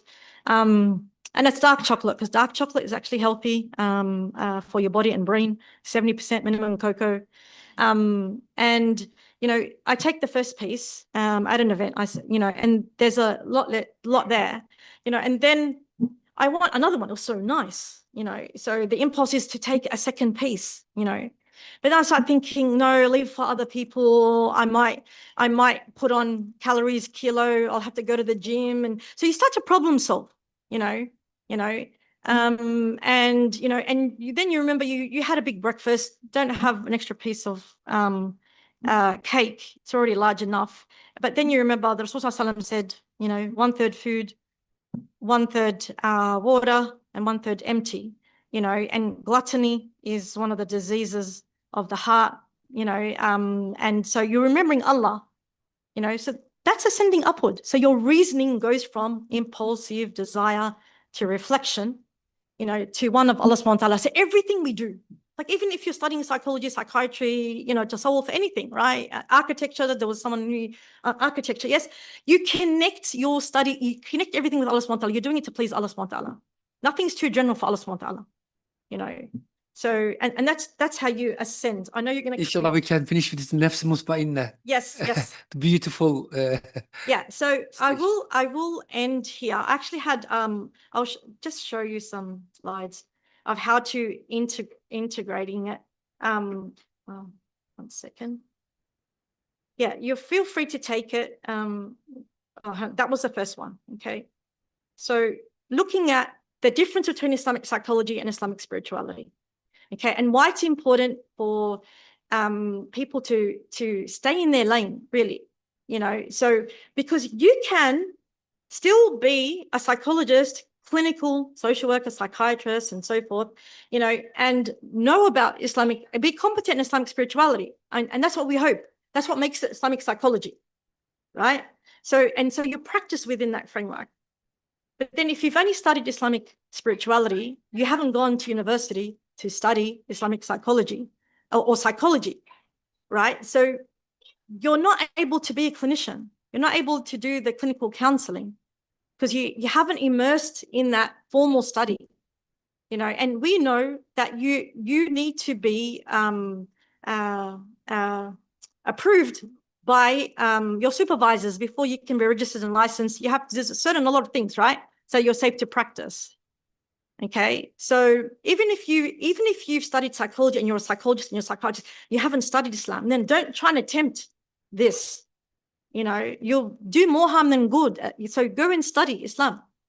You know, study usul al-fiqh, study your aqidah, you know, and then you'll find, you know. So I went and studied a year-long course in Australia. There was a course on usul al-fiqh and aqidah. I went and studied it, and then I found that I was able to easily integrate it, you know. So I would say I'm self-taught, you know, in being able to integrate this, you know, because I just go where the direction is with the client, and then it just comes to you, you know. So and that there's another slide. Did I already show that one? Okay, I'm not sure. So okay, that one. I'm going to quickly go to the next one because I know time. Okay. And there's this one, you know. And I developed, this is a longer one. The shorter one, I respect my mentors, and Professor Amber Huck is one of my senior mentors, and he uses this in his teaching. So, you know, I'm fortunate. Yeah, he actually says he uses it. So that's why, like, it's important if you're pioneering, you know, make it available, you know, to people to be able to use and understand. All right. So, and then last slides, that's it. Okay. So that's my presentation. So I'll go back to the first, so it looks nice. If you have any questions, oh, you're the moderator, not me. Okay. Mr. Hanan, thank you very much for this mind-opening lecture on, you know, relationship between psychology and spirituality. By the way, Sufis had a deeper assessment of their murids. Why? Because I also sometimes go to psychology sessions. They're very short, just 45, 50 minutes, the most an hour. And it goes by very quickly. So most of the time, it's an expensive process. Whereas in Sufi lodges, they assess the murid, the disciple. If he's an angry person, they put him on exposure therapy. They put him in places where he can get easily very angry. For example, a scholar come to visit a sheikh, he keeps on waiting on purpose for 2-3 hours. Or someone has narcissism, they send him to beg money in front of the mosque after Jummah. If I tell you, any of you go and beg money in front of the Zubaydah mosque after Jummah, could you do that? So they have very real solutions and assessments. But of course, the problem, we need more cooperation between psychologists and scholars, imams, you know, psychiatrists, even fuqaha, because most of the time psychologists, they are giving emotional fatwas. Cut off your relationship with your parents, for example. You are giving a fatwa. On what basis? Islam is telling other, you know, in opposite way. So we need a lot of cooperation. I thank you very much for this very concise lecture. And please Now, questions. Can I just add on that? Please. You know, with my, it's interesting you said that, because when I have clients who have anxiety, so I don't know they have anxiety until I see them for the first session and I do a general assessment. And usually if a client comes with a water bottle, okay, and it's not summer, I know that they have anxiety issues because they use the water to quench the dryness of their mouth. Dryness of mouth is one of the symptoms of anxiety, you know. So if the second session, I'm deliberately late to calling them in, you know, and I know that makes them anxious. So I get them to, and I tell them, listen, it was deliberate. I wanted you to sit with that distress, because that's the kind of therapies that we're going to be engaging in, you know. And they're like, phew, I thought you didn't like me and you're doing this on purpose and da-da-da-da. So then you do your CBT as well, you know, but you give them a taste of, you know, being exposed. Like my room, like all my colleagues have a really clean therapy room. My study table is quite much, okay? I can't help it. Comes with ADHD, right? And so my clients who are obsessive about neat and organized, you know, they will say, can I just tidy up your table? And I said, no. And I want you to sit with that distress. So I even use it, you know, I use my normal habits as a therapeutic intervention for clients as well. Anyway, sorry. Yes, now questions, please. Yes, please. Assalamu alaikum. My name is Hussein, and I'm from the UK. So we do see people who claim to be Islamic psychologists, Islamic counselors. And when you do a background check, you see that they only have a certificate, not a good amount of years of study. But the same applies to their Islamic studies. So they're weak in their psychology studies and Islamic studies. So as you've stated, becoming a psychologist is a systematic process. It's the same thing to become a scholar as well. Yes, that's right. It's also a systematic process, and also to become a murabbi in tasawwuf, to go down this sphere, that's also a systematic process, which takes many years. 100%. And so what we see with these people, they're frauds on both accounts, in the social sciences and Islamic sciences. And it's harmful. I agree, you know, because, and even if I've seen on LinkedIn, someone who says they're specialized in Islamic psychology, and they don't even have a university degrees, but they've done short courses at particular unregulated institutions, but these institutions have psychologists or might have a scholar, you know, and I do say, like, and that's why, alhamdulillah, you know, the international boards in Islamic psychology, they're trying to standardize and, you know, tell you systematically what you need to do. I'm one to say that if you are an accredited clinician, you know, and you're learning your Islam, you know, because, you know, you've done your studies and you couldn't find, you didn't have the time to do your Islamic studies, you should, because even like going to the mosque, you know, do online courses, you know, you don't have to have a specific degree in Islamic studies, but you need to be competent enough at least, and then you develop those skills and so forth. But yes, if you want to be a polymath, like the classical scholars there, you need to get your credentials even, you know, in Islamic scholarship, you know, to say that, so you can give a fatwa, for example, you know, or you know, one of those higher grade Islamic recommendations. Because even in Islamic psychology, you know, our lines are also on our clinical areas as well. So, for example, if I had a client who, for example, because abortion is allowed in haram in Islam, within, like, she's got, I had a client who had significant OCD, you know, and her psychiatrist was Coptic Egyptian, you know, and he said to her, based on, you know, your health, and she needs medication, you know, to manage her symptoms. You don't want to wish OCD on anyone, you know, that, you know, she can't try and get pregnant, because if she comes off her medication, it's going to be detrimental to her and the baby, you know, if she tries to get pregnant. So she wasn't convinced, you know, because he's a psychiatrist, but he's Coptic. She wanted some Islamic expert in the field. So he actually referred her to me, you know, and I said, I can't give you a fatwa. you know, but what we do know is that, you know, if this is going to be harmful for you because you're the mother, you know, you're the priority here, then it's best you take the advice of the psychiatrist, not even my advice, because it's medication. So even I know my limits. So if the psychiatrist, you know, and he's Egyptian Coptics, he understands Islam, you know, Egyptians, he understands, right? So a psychiatrist said, you can't get off your medication. That's a professional advice that needs to be adopted, you know. So she, and I said to her, then go to see a sheikh.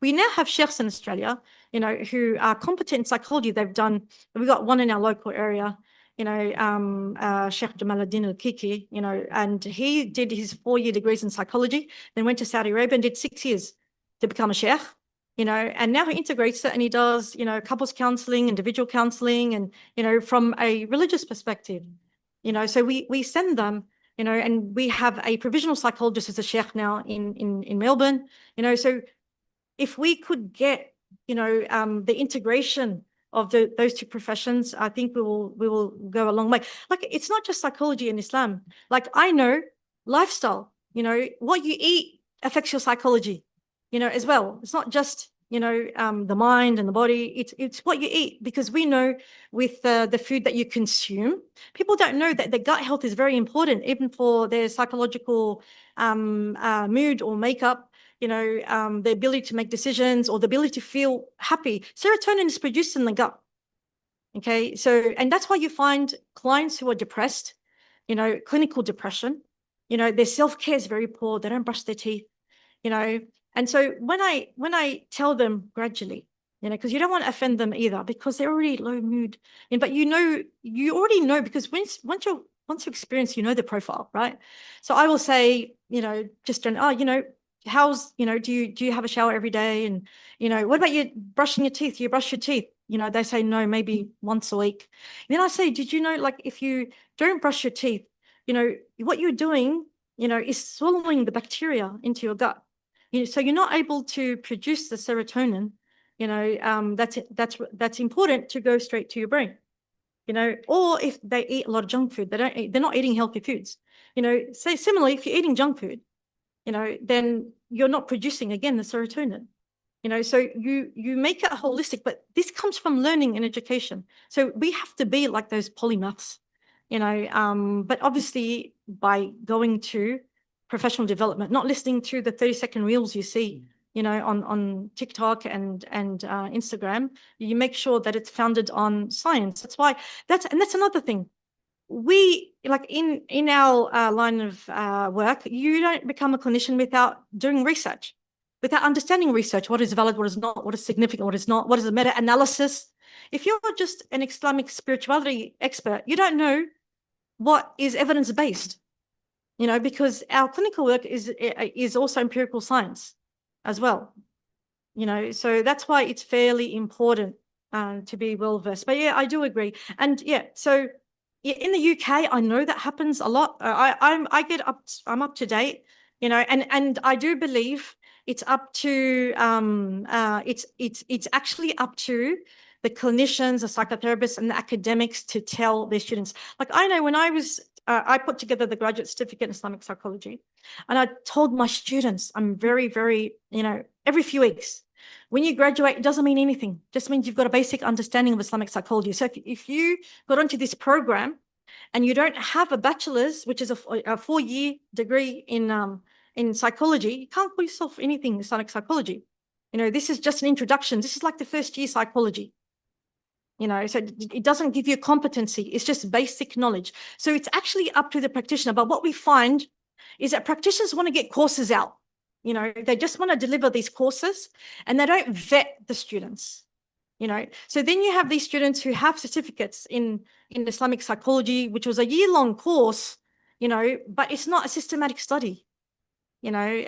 And I've seen on social media, and this is very disheartening, you know, and it's part of my intellectual jihad, you know, to remedy this, you know, through the boards that we're involved in Islamic psychology, you know, to correct this, because there is an onus of responsibility on us, you know, to ensure that we tell students, this is just a certificate. Like if I did a certificate in, a certificate in EMDR, so not a training, just a certificate, just in understanding the psychoeducation, it doesn't make me an EMDR practitioner.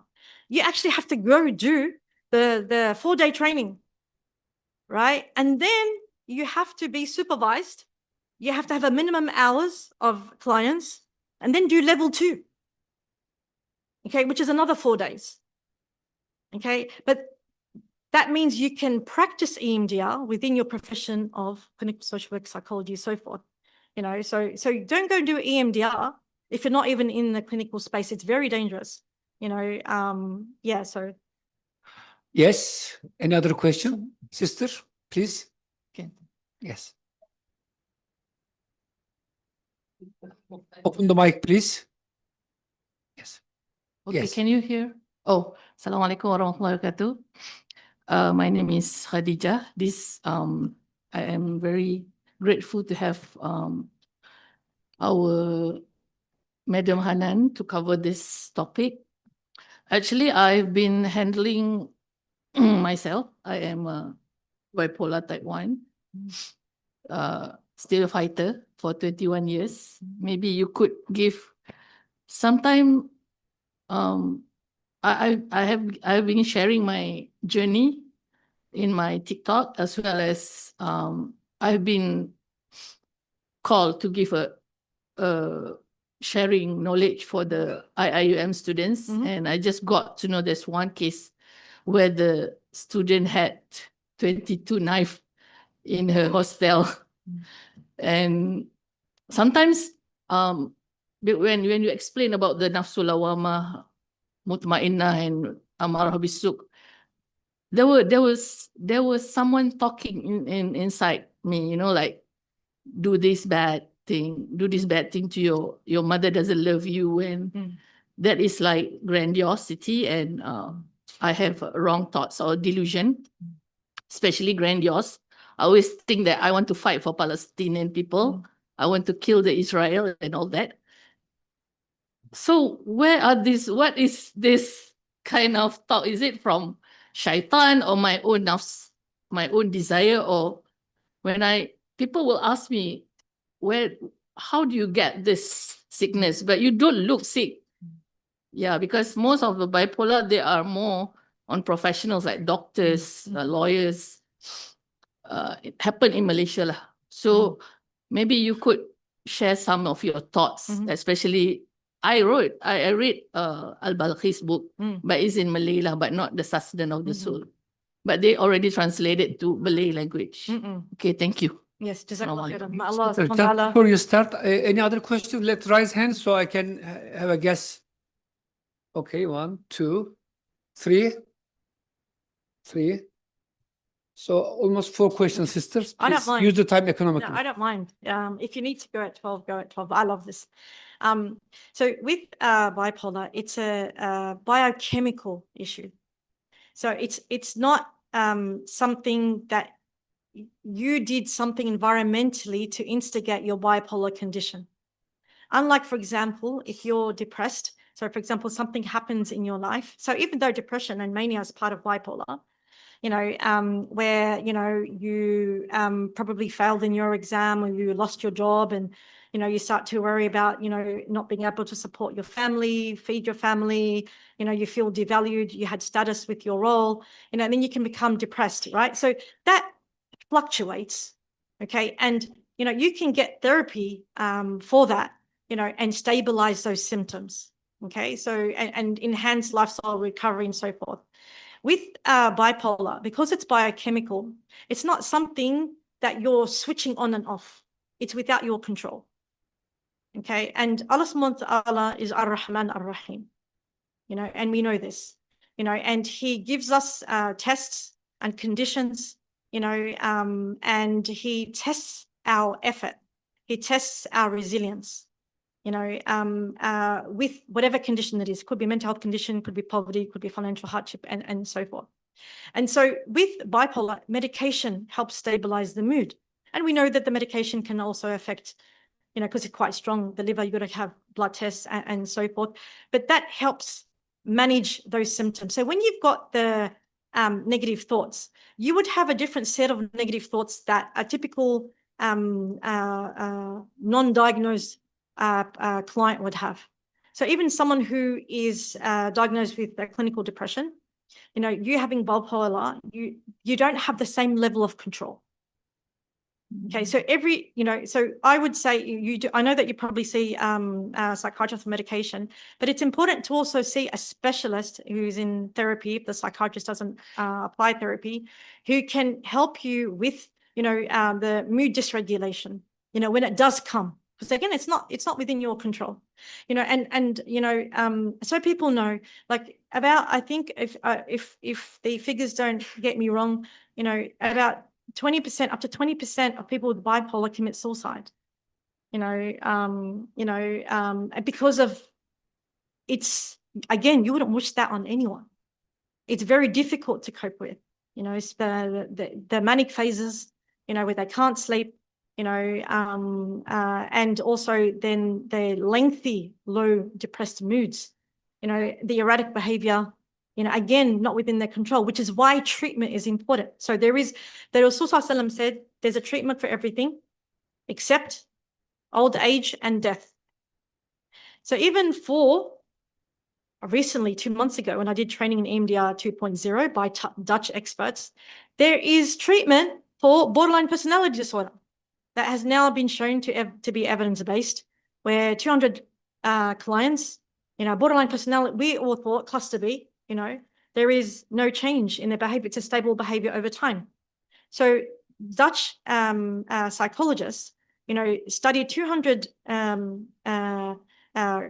clients or individuals in their sample who had a diagnosis of borderline personality disorder, and they did the EMDR 2.0. And by the end, they did a follow-up 3 months, 6 months, 1 year. So those who, all of them, they were diagnosed with borderline, but 76% did not meet the criteria for borderline personality disorder 1 year on. That just blew me away, because we all thought borderline, it's just lifelong. Even if you do DBT and so forth. Actually, they found that doing DBT is not effective. It's the EMDR 2.0, which is quick, fast therapy, and learning about the new evidence-based treatments that are quick and fast should be something you should be doing as clinicians. I hope I've answered your question. So the thoughts are not yours, but what you can do is acknowledge the thoughts. So you can actually separate yourself from the thoughts. So when you have a thought, my mother doesn't love me, or I don't feel too good, or I'm not lovable, notice that you have this thought. I have a thought right now that my mother doesn't love me, right? And so if you separate your identity, you as a person, so you're not cognitively fusing yourself with the negative thought or the negative core belief. That can give you a separation, from the thought to yourself. So I know sometimes when I'm really busy and I make mistakes, I go, Hanan, can't believe you're doing this. I'll talk to myself in the third person. I'll separate myself from whatever I'm, criticizing myself for. So notice the thought, so don't fuse with it, and there are other, things that you can do, distract yourself. There's other types of therapies, but I recommend you see a very skilled clinician when it comes to bipolar disorder, and someone who knows dialectical behavior therapy too. So. Yes, someone from this side. Yes, brother, please. Assalamu alaikum warahmatullahi wabarakatuh, Dr. Hanan. So First things first, thank you very much for that really enlightening lecture. My name is Zarif Afandi. I'm currently about to finish my master's in psychology, or social science and psychology. My current thesis is actually focusing on suluk and how that impacts psycho-spiritual well-being. Suluk, right? Or uzlah, right? Or the practice within tarikats. So I was just wondering, first things first, I've been having a hard time actually trying to find literature specifically on the modality of suluk. Are you familiar with this, and do you have any advice on where I can further find more references regarding specifically on suluk and how it affects our well-being. Okay, so did you say pseudo? Suluk. Ah, suluk. Suluk. Oh, okay. Say I suluk. do apologize. I was like, this is No this is a good learning. So Yeah. yeah, so I guess just a bit of background as well. I'm also a Naqshbandi Khalidiyya practitioner under Dr. Jahid Siddiq. I've been practicing with him for the last 3 years. And I also did my psychology science degree in Australia actually as well at Griffith University Oh, yes. in Brisbane and Gold Coast. But I kind of left, not really left psychology, but I went into the training. So I got a few questions if you don't mind me asking. One was about the suluk literature, right? And if you've got any leads or any knowledge on that. And then secondly, also, as I said, I studied psychology, and then I went into the training industry. But then recently, I gravitated more into Islamic psychospirituality and psychology. Because before that, I was actually practicing a lot of mindfulness and that kind of modality.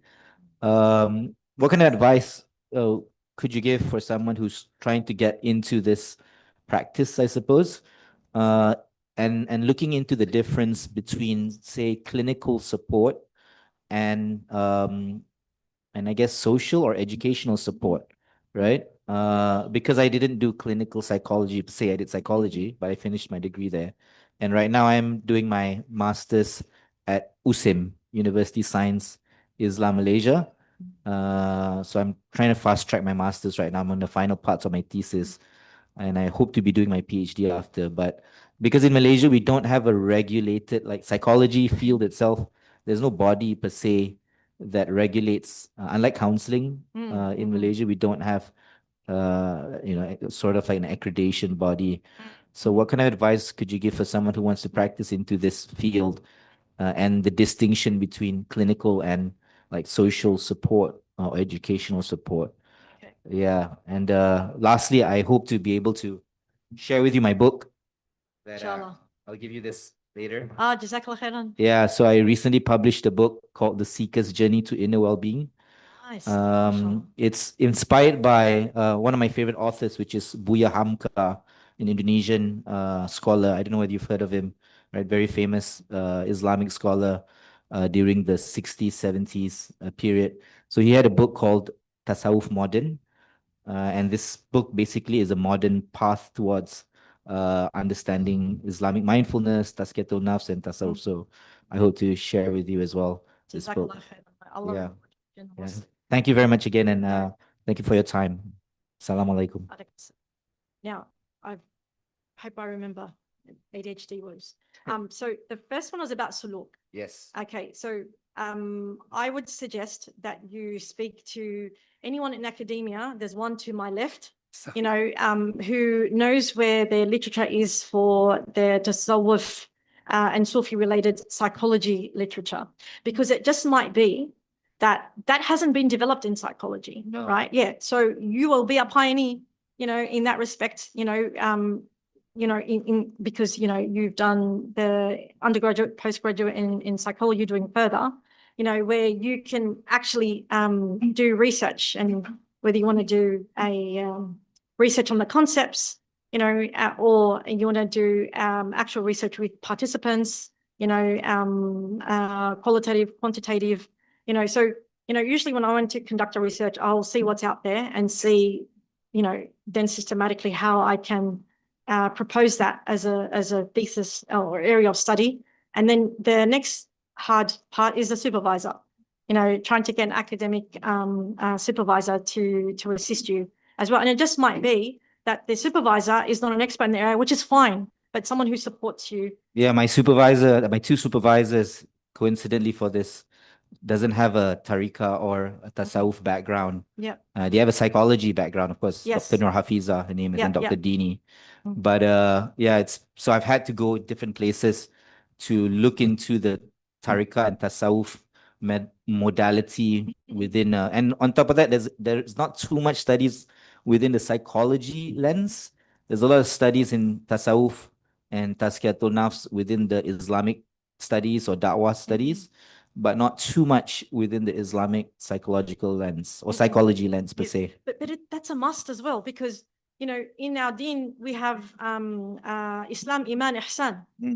You know, so we've got that progression as well, you know, and Ihsan is part of Tasawwuf. So, you know, and we're at that development stage in Islamic psychology, you know, and, you know, don't discount the early scholars like Imam al-Ghazali and all the other, you know, I don't know many in the Naqshbandi, Tariqa and so forth, but don't discount, you know, their contributions and just, you know, build on them.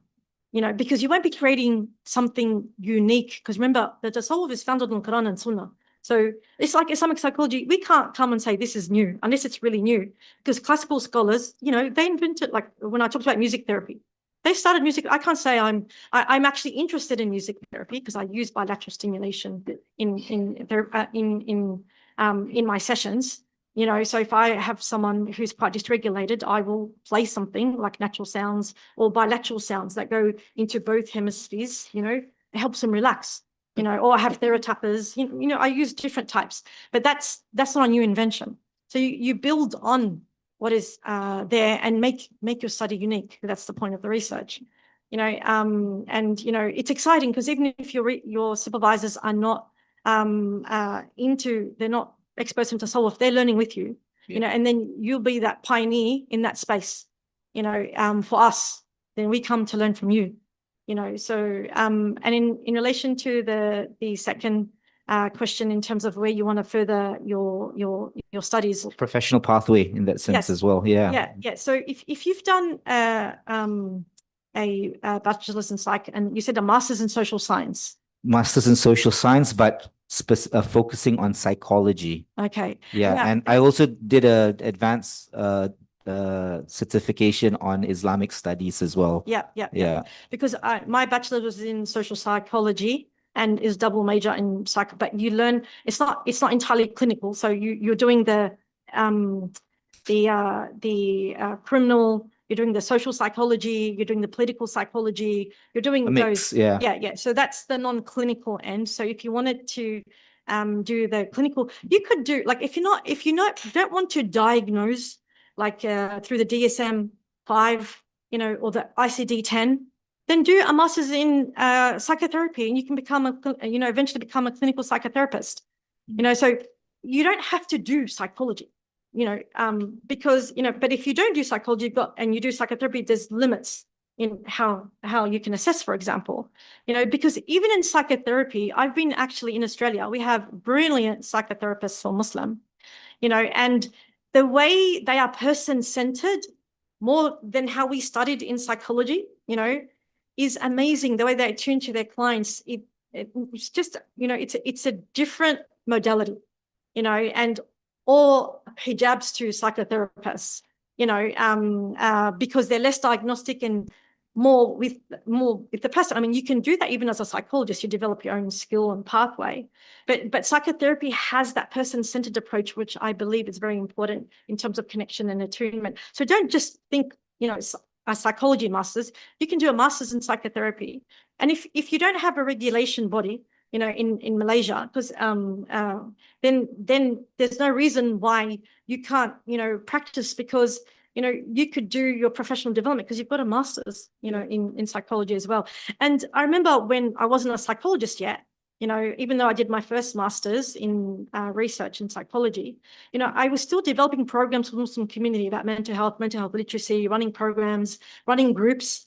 You know, there's no reason why you can't see people, you know, and it can't work within your community with your knowledge and expertise, you know. And then when you're starting to become a clinician, then you can start doing the clinical work, you know. So don't limit yourself just to the counseling. There's programs to be developed. Yeah, you know? which is why I was asking in terms of, like, so there's therapy, I guess, in a large, like, you know, broad perspective, right?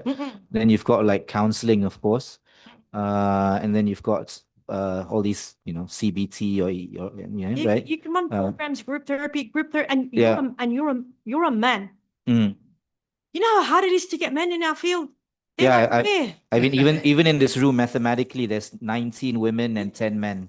Yeah. So Yeah. you know what I mean. So you're going to be very important in your community because it's hard to get men to enter this field. You know, so Oh, please keep going. Just one more thing in terms of diagnosis, right? Because within the Islamic view, of course, we see the self as a very different view in comparison to I guess the typical psychology, right? How would one essentially do diagnosis? Would it be like according to the DMV, or is there any other, I guess, ways in which we diagnose within the Islamic psychology modality? Okay, at the moment, there is no structured assessment. However, the psychologists from the Khalil Center, you know, they're developing an Islamic psychology diagnostic tool, which is fantastic. You know, so they're pioneering in that particular space. So, you know, it's like watch this space, you know, in that respect. Obviously, when it comes to disease of the heart, I'm sure you would already have murids, you know, and sheikhs, you know, who are already like diagnosing in their own spiritual way, you know, but to combine it with psychology, you know, that, you know, they're developing it, they're going to do some research on it, you know, and when they find that it's actually quite suitable, you know, then it'll inshallah be rolled out for us to use as well, you know, because we want to move towards, you know, our own set like of psychological understanding, you know, because, you know, we had to put the word Islamic in front of psychology, just like you say Islamic finance, because the default is like the kind of the Western. I suppose, and the end game is different as well, right? In psychology. I mean, if you look Can I interrupt a little bit because we have more questions please, coming? sorry. Yes, we will have inshallah be inviting Sister Hanan Dover all the time. Don't worry. Just my contribution. There are some Sufi masters who are also psychologists, especially in USA and in Turkey. One is Robert Freger. He is the founder of Institute of Transpersonal Psychology. His book is titled Heart, Self, and Soul, the Sufi Psychology of Growth, Balance, and Harmony. There are some others in Turkey as well. Also, I am making a television program in the last 5 years, making programs with Sufi masters on Sufi psychology as well. So, inshallah, Sister Hanan, you come and visit us. Our trial is very close, 8 hours only. Inshallah. And we will make more programs. There is one question from YouTube, because also our program is, you know, aired. Can you please explain further the usage of fitra to address an issue? Is it an initial approach before the religious perspective due to concern of fitra being used as an excuse? I am angry because my fitra is anger, kind of. Can we use fitra as an excuse? Even LGBTQ people, as you know, they say this is the fitra, for example. You have the genes of this. Don't answer this question. Okay. That issue I want to refrain from talking about. But what I do want to say is just on your end point, yeah, because modern psychology is symptom reduction, whereas Islamic psychology looks at, you know, tazkiyah nafs in a holistic way, you know, taking into consideration the mind, body, and lifestyle. So anyone who says that, you know, my fitra made me do it, is like saying, you know, my genes made me do it. You know, so it's trying to excuse oneself from accountability. Islam is all about accountability, right? So that's why in the age of taklif, you know, puberty and ability to have abstract reasoning, you know, that, you know, you now are accountable for all your actions, you know, so, you know, so avoiding accountability, we know we could never do. Well, maybe we can you know, avoid it with one another, within society, within the legal system. But Allah subhanahu wa ta'ala, you know, is a reader of hearts, you know, so you can never escape and evade that that excuse. So a person who's saying my fitra made me do it, which doesn't make sense, because fitra as a concept, you know, is just your innate inclination, and it's all positive and good, right? So you can't say your fitra is about acknowledging Allah subhanahu wa ta'ala and obeying Allah subhanahu wa ta'ala. And that is all positive, right? So it doesn't make sense to say my fitra made me do it, or it's a problem with my fitra. It's a problem with your nafs, you know, not your fitra. I think the concepts are not being readily understood by the questioner. which is fine, because we're all learning. So they really have to do a lot of introspection, and this is where, we said, when you start your moral conscious awareness, you start to reflect on your behavior. When you're not driven by impulse, when you're able to put the brakes and reflect between the stimulus, whatever it is, and behavior. So you want to be able to do that. You can't, and unless you're intellectually challenged, okay, then you don't necessarily have an excuse, or you don't have you've been burdened with psychosis conditions, psychotic conditions, or you're unconscious due to surgery or something else, or you really do not have control over your actions, right? And usually, psychologists, psychiatrists are able to decipher between your ability to be able to understand and act upon, because we use that, like I'm a forensic psychologist as well. Like, for example, someone who commits a crime, we look at what was their mental state at the time of the offense. What was going on in their life? Did they have a diagnosis? How did this, interfere with their ability to choose right from wrong, to engage in that behavior? What were the mitigating factors? Were they on medication? Sometimes medication, medication can alter your mood and your functioning too. Actually, interestingly, I remember, alhamdulillah, Allah subhanahu wa ta'ala has blessed me where I don't need a lot of medication, but I needed medication last year to take for a period, and for the first time, because I like to think about my thoughts, I like metacognition, I could sense instantly that I felt low mood. Never happened before. I knew it was attributed to medication.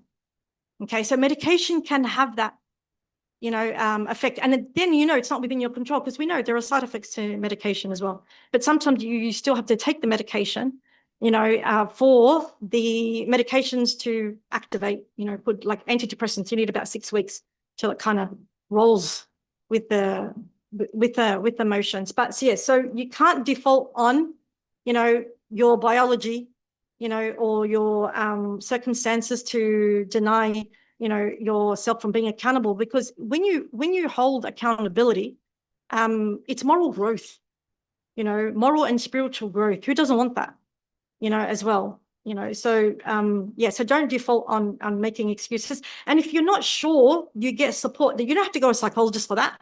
You can go to your scholar, teacher. You can talk to your parents. Don't underscore our parents, as well, our community, and so forth.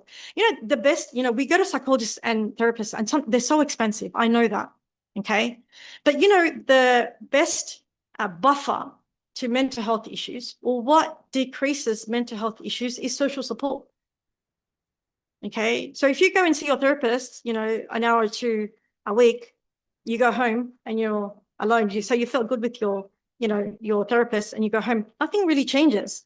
But if you've got a healthy support system, which is something that is valued in our deen, that's why we've got rights, parent-child rights, elderly rights, community rights, what the mosque has to do for the community and so forth. And that's why you collectively, men come together, Jummah, because it builds brotherhood, and friendship, so, you have halakas. There's a lot of things that you can do, to help understand your own self.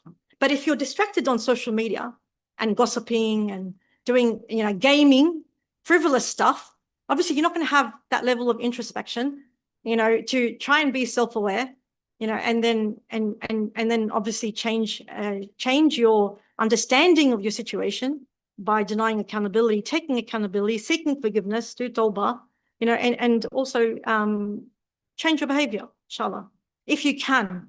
Sometimes you can't, no matter what you do, and this is important, because, we talk about behavior change, and I don't like positive, affirmations and things like that, because sometimes you can't change your condition. Look at Gaza, look at the Palestinians now in the West Bank, look at Lebanon, which is, now almost going to, Israel is engaging in the genocide there, so what keeps them going? They've got no food. I talked about lifestyle, food has the important, whatnot. It's their spirituality. It's overriding everything else that they need.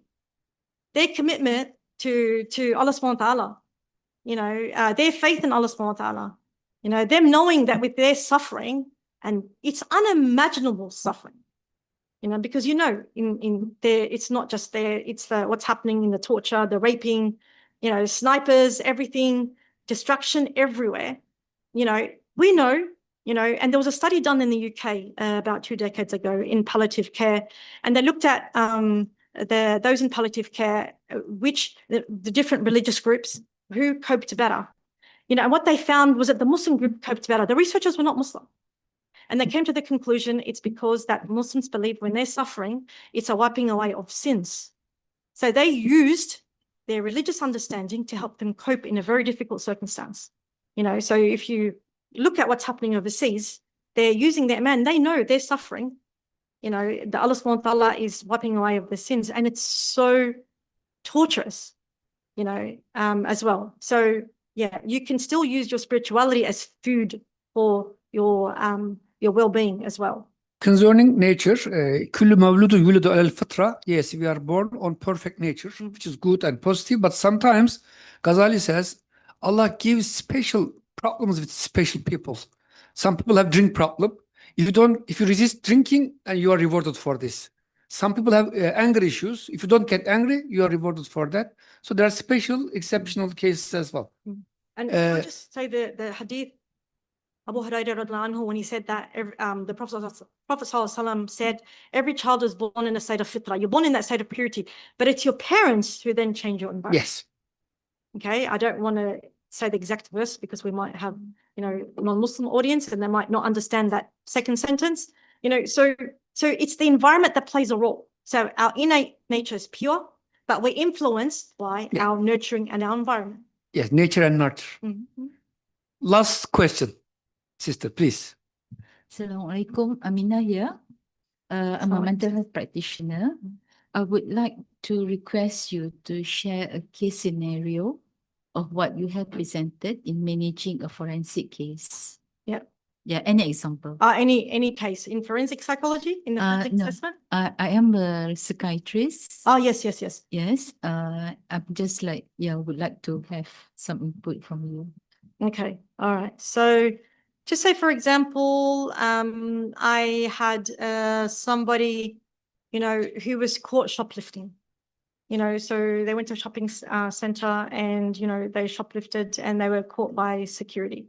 You know, so obviously they're going to be charged with a crime of theft.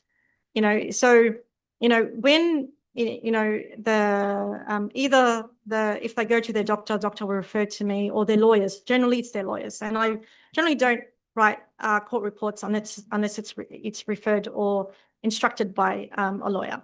So what I would do is, you know, take into consideration all the information that is available to me. You know, I'll do a clinical assessment, a history background of the individual, you know, and also look at all the other collateral information, like the police facts, what happened during the incident, you know, and I will ask the client, you know, what was going on in their life during that period of that incident of theft. You know, to try and understand, is it a pattern of behavior that they have? I don't know, are they obsessive compulsive with, because there is a condition, you know, or was it, you know, because the cost of living is high, she was desperate to feed her children, you know, was she very anxious, you know, and at the time didn't know what she was doing, you know, and, you know, just does she have a trauma background, you know, where, you know, from childhood, she had parents who would make her steal and so forth. So this was like a normal repertoire for her, you know, where she couldn't stop doing it, for example. And so I would look at all those factors and look at the mitigating factors and look at her psychological profile and functioning at the time of the offense. You know, so if we feel clinically, you know, so by objective assessment and evidence that at the time, you know, that she was mentally impacted or impaired, she might have intellectual disability, you know. So in this case, she did, you know, she had also intellectual disability, you know. So you can there's a code like section, I think it's called section 14 now, in New South Wales, where I live in Australia, where they get off without a criminal charge on the basis of their psychological condition, what they're diagnosed with, and how, if that, contributed where they didn't have what they call mens rea, they didn't have, where they wanted to commit the offense and commit a crime and so forth. And there are, circumstances around the particular incident, so, and then we put a treatment plan. So what do we need to do, so that you don't repeat this? So we present that also to the courts, because the courts don't want people to go to jail, and fines and so forth. They want people to go and be back in the community. So if they can see that you've got, she's got a treatment plan and she's going to engage in therapy, or courses or skills or whatnot, then the judge will mandate that is compulsory for her to do. And then she has to engage in that, and hopefully she doesn't repeat the same behavior and doesn't become a habitual offender, for example. So that's just a very minor way. I mean, there are other cases as well. Because we're getting better at diagnosing autism and ADHD, unfortunately, I see cases where Muslim brothers in jail, because their parents, didn't send them. I mean, they were hyperactive boys. They just thought it was normal, so the young men, in order to regulate their hyperactivity, they start with energy drinks, then they start smoking, then it's marijuana, then it's other more heavy drugs. When all along it was undiagnosed ADHD, and the parents don't want medication, they don't want ADHD, they don't want, when, the Dr. Russell, who's the world's renowned expert in ADHD, who's done more than 40 years research. And he says, when he looks at all the research, and he's up to date, some of the therapies don't work. He said the best line of defense is medication. So had there been early intervention, then this could have been addressed before. They went and committed a crime, and got into court. And now also, which is quite controversial in Australia, is that, and it's not controversial, it's public anyway. Like, we have our Australian Federal Police, who have charged, Muslims with terrorism cases, and they're autistic. And we know with autistic cases and individuals, they have fixated interests, they become very strong on areas of interest that they have, and if they start having interest in terrorism by no fault of their own, it just comes with the profile, they get charged, and they don't get, because it's politicized, there's not much you can do, even as a clinician. You can diagnose them and so forth, but there's not much you can do because of the politicized nature of that. Because we have our federal police who actually groomed, a 13-year-old Muslim boy who was autistic. It's open, like, it's not a secret. You can Google it, and find it, where he said at the Senate inquiry, the AFP officer, that, the young boy who was 13, his parents were concerned, he was autistic, and he was, watching ISIS material. They sent him to the police to get help.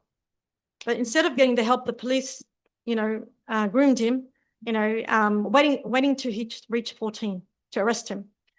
So instead of helping, so also that we have these issues, politically speaking, that do impact as well. So that's from a forensic nature. So, inshallah. So we just have to work within the system, and make dua that Allah subhanahu wa ta'ala, gives our ummah ease in the face of these socio-political international climate. Alhamdulillah. Thank you very much, Mr. Hanan. Can we reach you? Is there any platform that people want to ask you questions? Do you have any platform? Facebook? I don't know. Okay. Okay. I do have an Instagram account. I have a LinkedIn account, but I'm very open and direct. It comes with my profile. So sometimes I get a lot of inboxes, so it takes me days to reply, because it becomes like inbox paralysis for me, so you can use those mediums, inshallah. Yeah, that's probably the most effective way. We will invite you, inshallah, from time to time. Inshallah. I actually enjoyed this, so alhamdulillah. Hanan is also flying tonight, so we pray for her safe return back to Sydney, inshallah. Thank you very much for your presence. And we can have after No, just a few sentences, Mm-mm. because I think, Okay. I mean, IIUM runs psychology courses. Perhaps there will be like opportunity for further work to Yes. develop more forensic psychologists for Malaysia. Oh, yes, yes, I'm a indeed. practicing Oh, yes. psychiatrist, Yeah, yeah, yeah. so I was once a The student. specific subject is spirituality and psychology today, but Yeah. inshallah, maybe forensic science is also very important. But I think IIUM, if they're listening, I'm sure they are. Yes, I mean, because they are working towards it, you know, and it's a work in progress because it's an institution, so things take time. But I do believe that they will eventually get there because it's kind of in the middle where people from around the world can come here. You know, it's easier. You know, so if you know that if IIUM becomes the hub with ISTAC in memory and the legacy Yes. of Professor Malik Badri, where we have we have the Malik Badri chair, you know, we honor him. That would be good for him to learn. Psychology, spirituality, technologies. There's no spirituality in forensic psychology, by the way, when you see people killed and chopped off. Anyway, I thank you very much. I also strongly support Sister Hanan in her idea that we should make IIUM and also ISTAC the hub of psychology. Yes, we have some works in Turkey, some works in Qatar, but Malaysia has a stronger legacy because of Prof. Malik Badri rahimahullah. So we pray that these institutions serve Islam and psychology together. Thank you very much.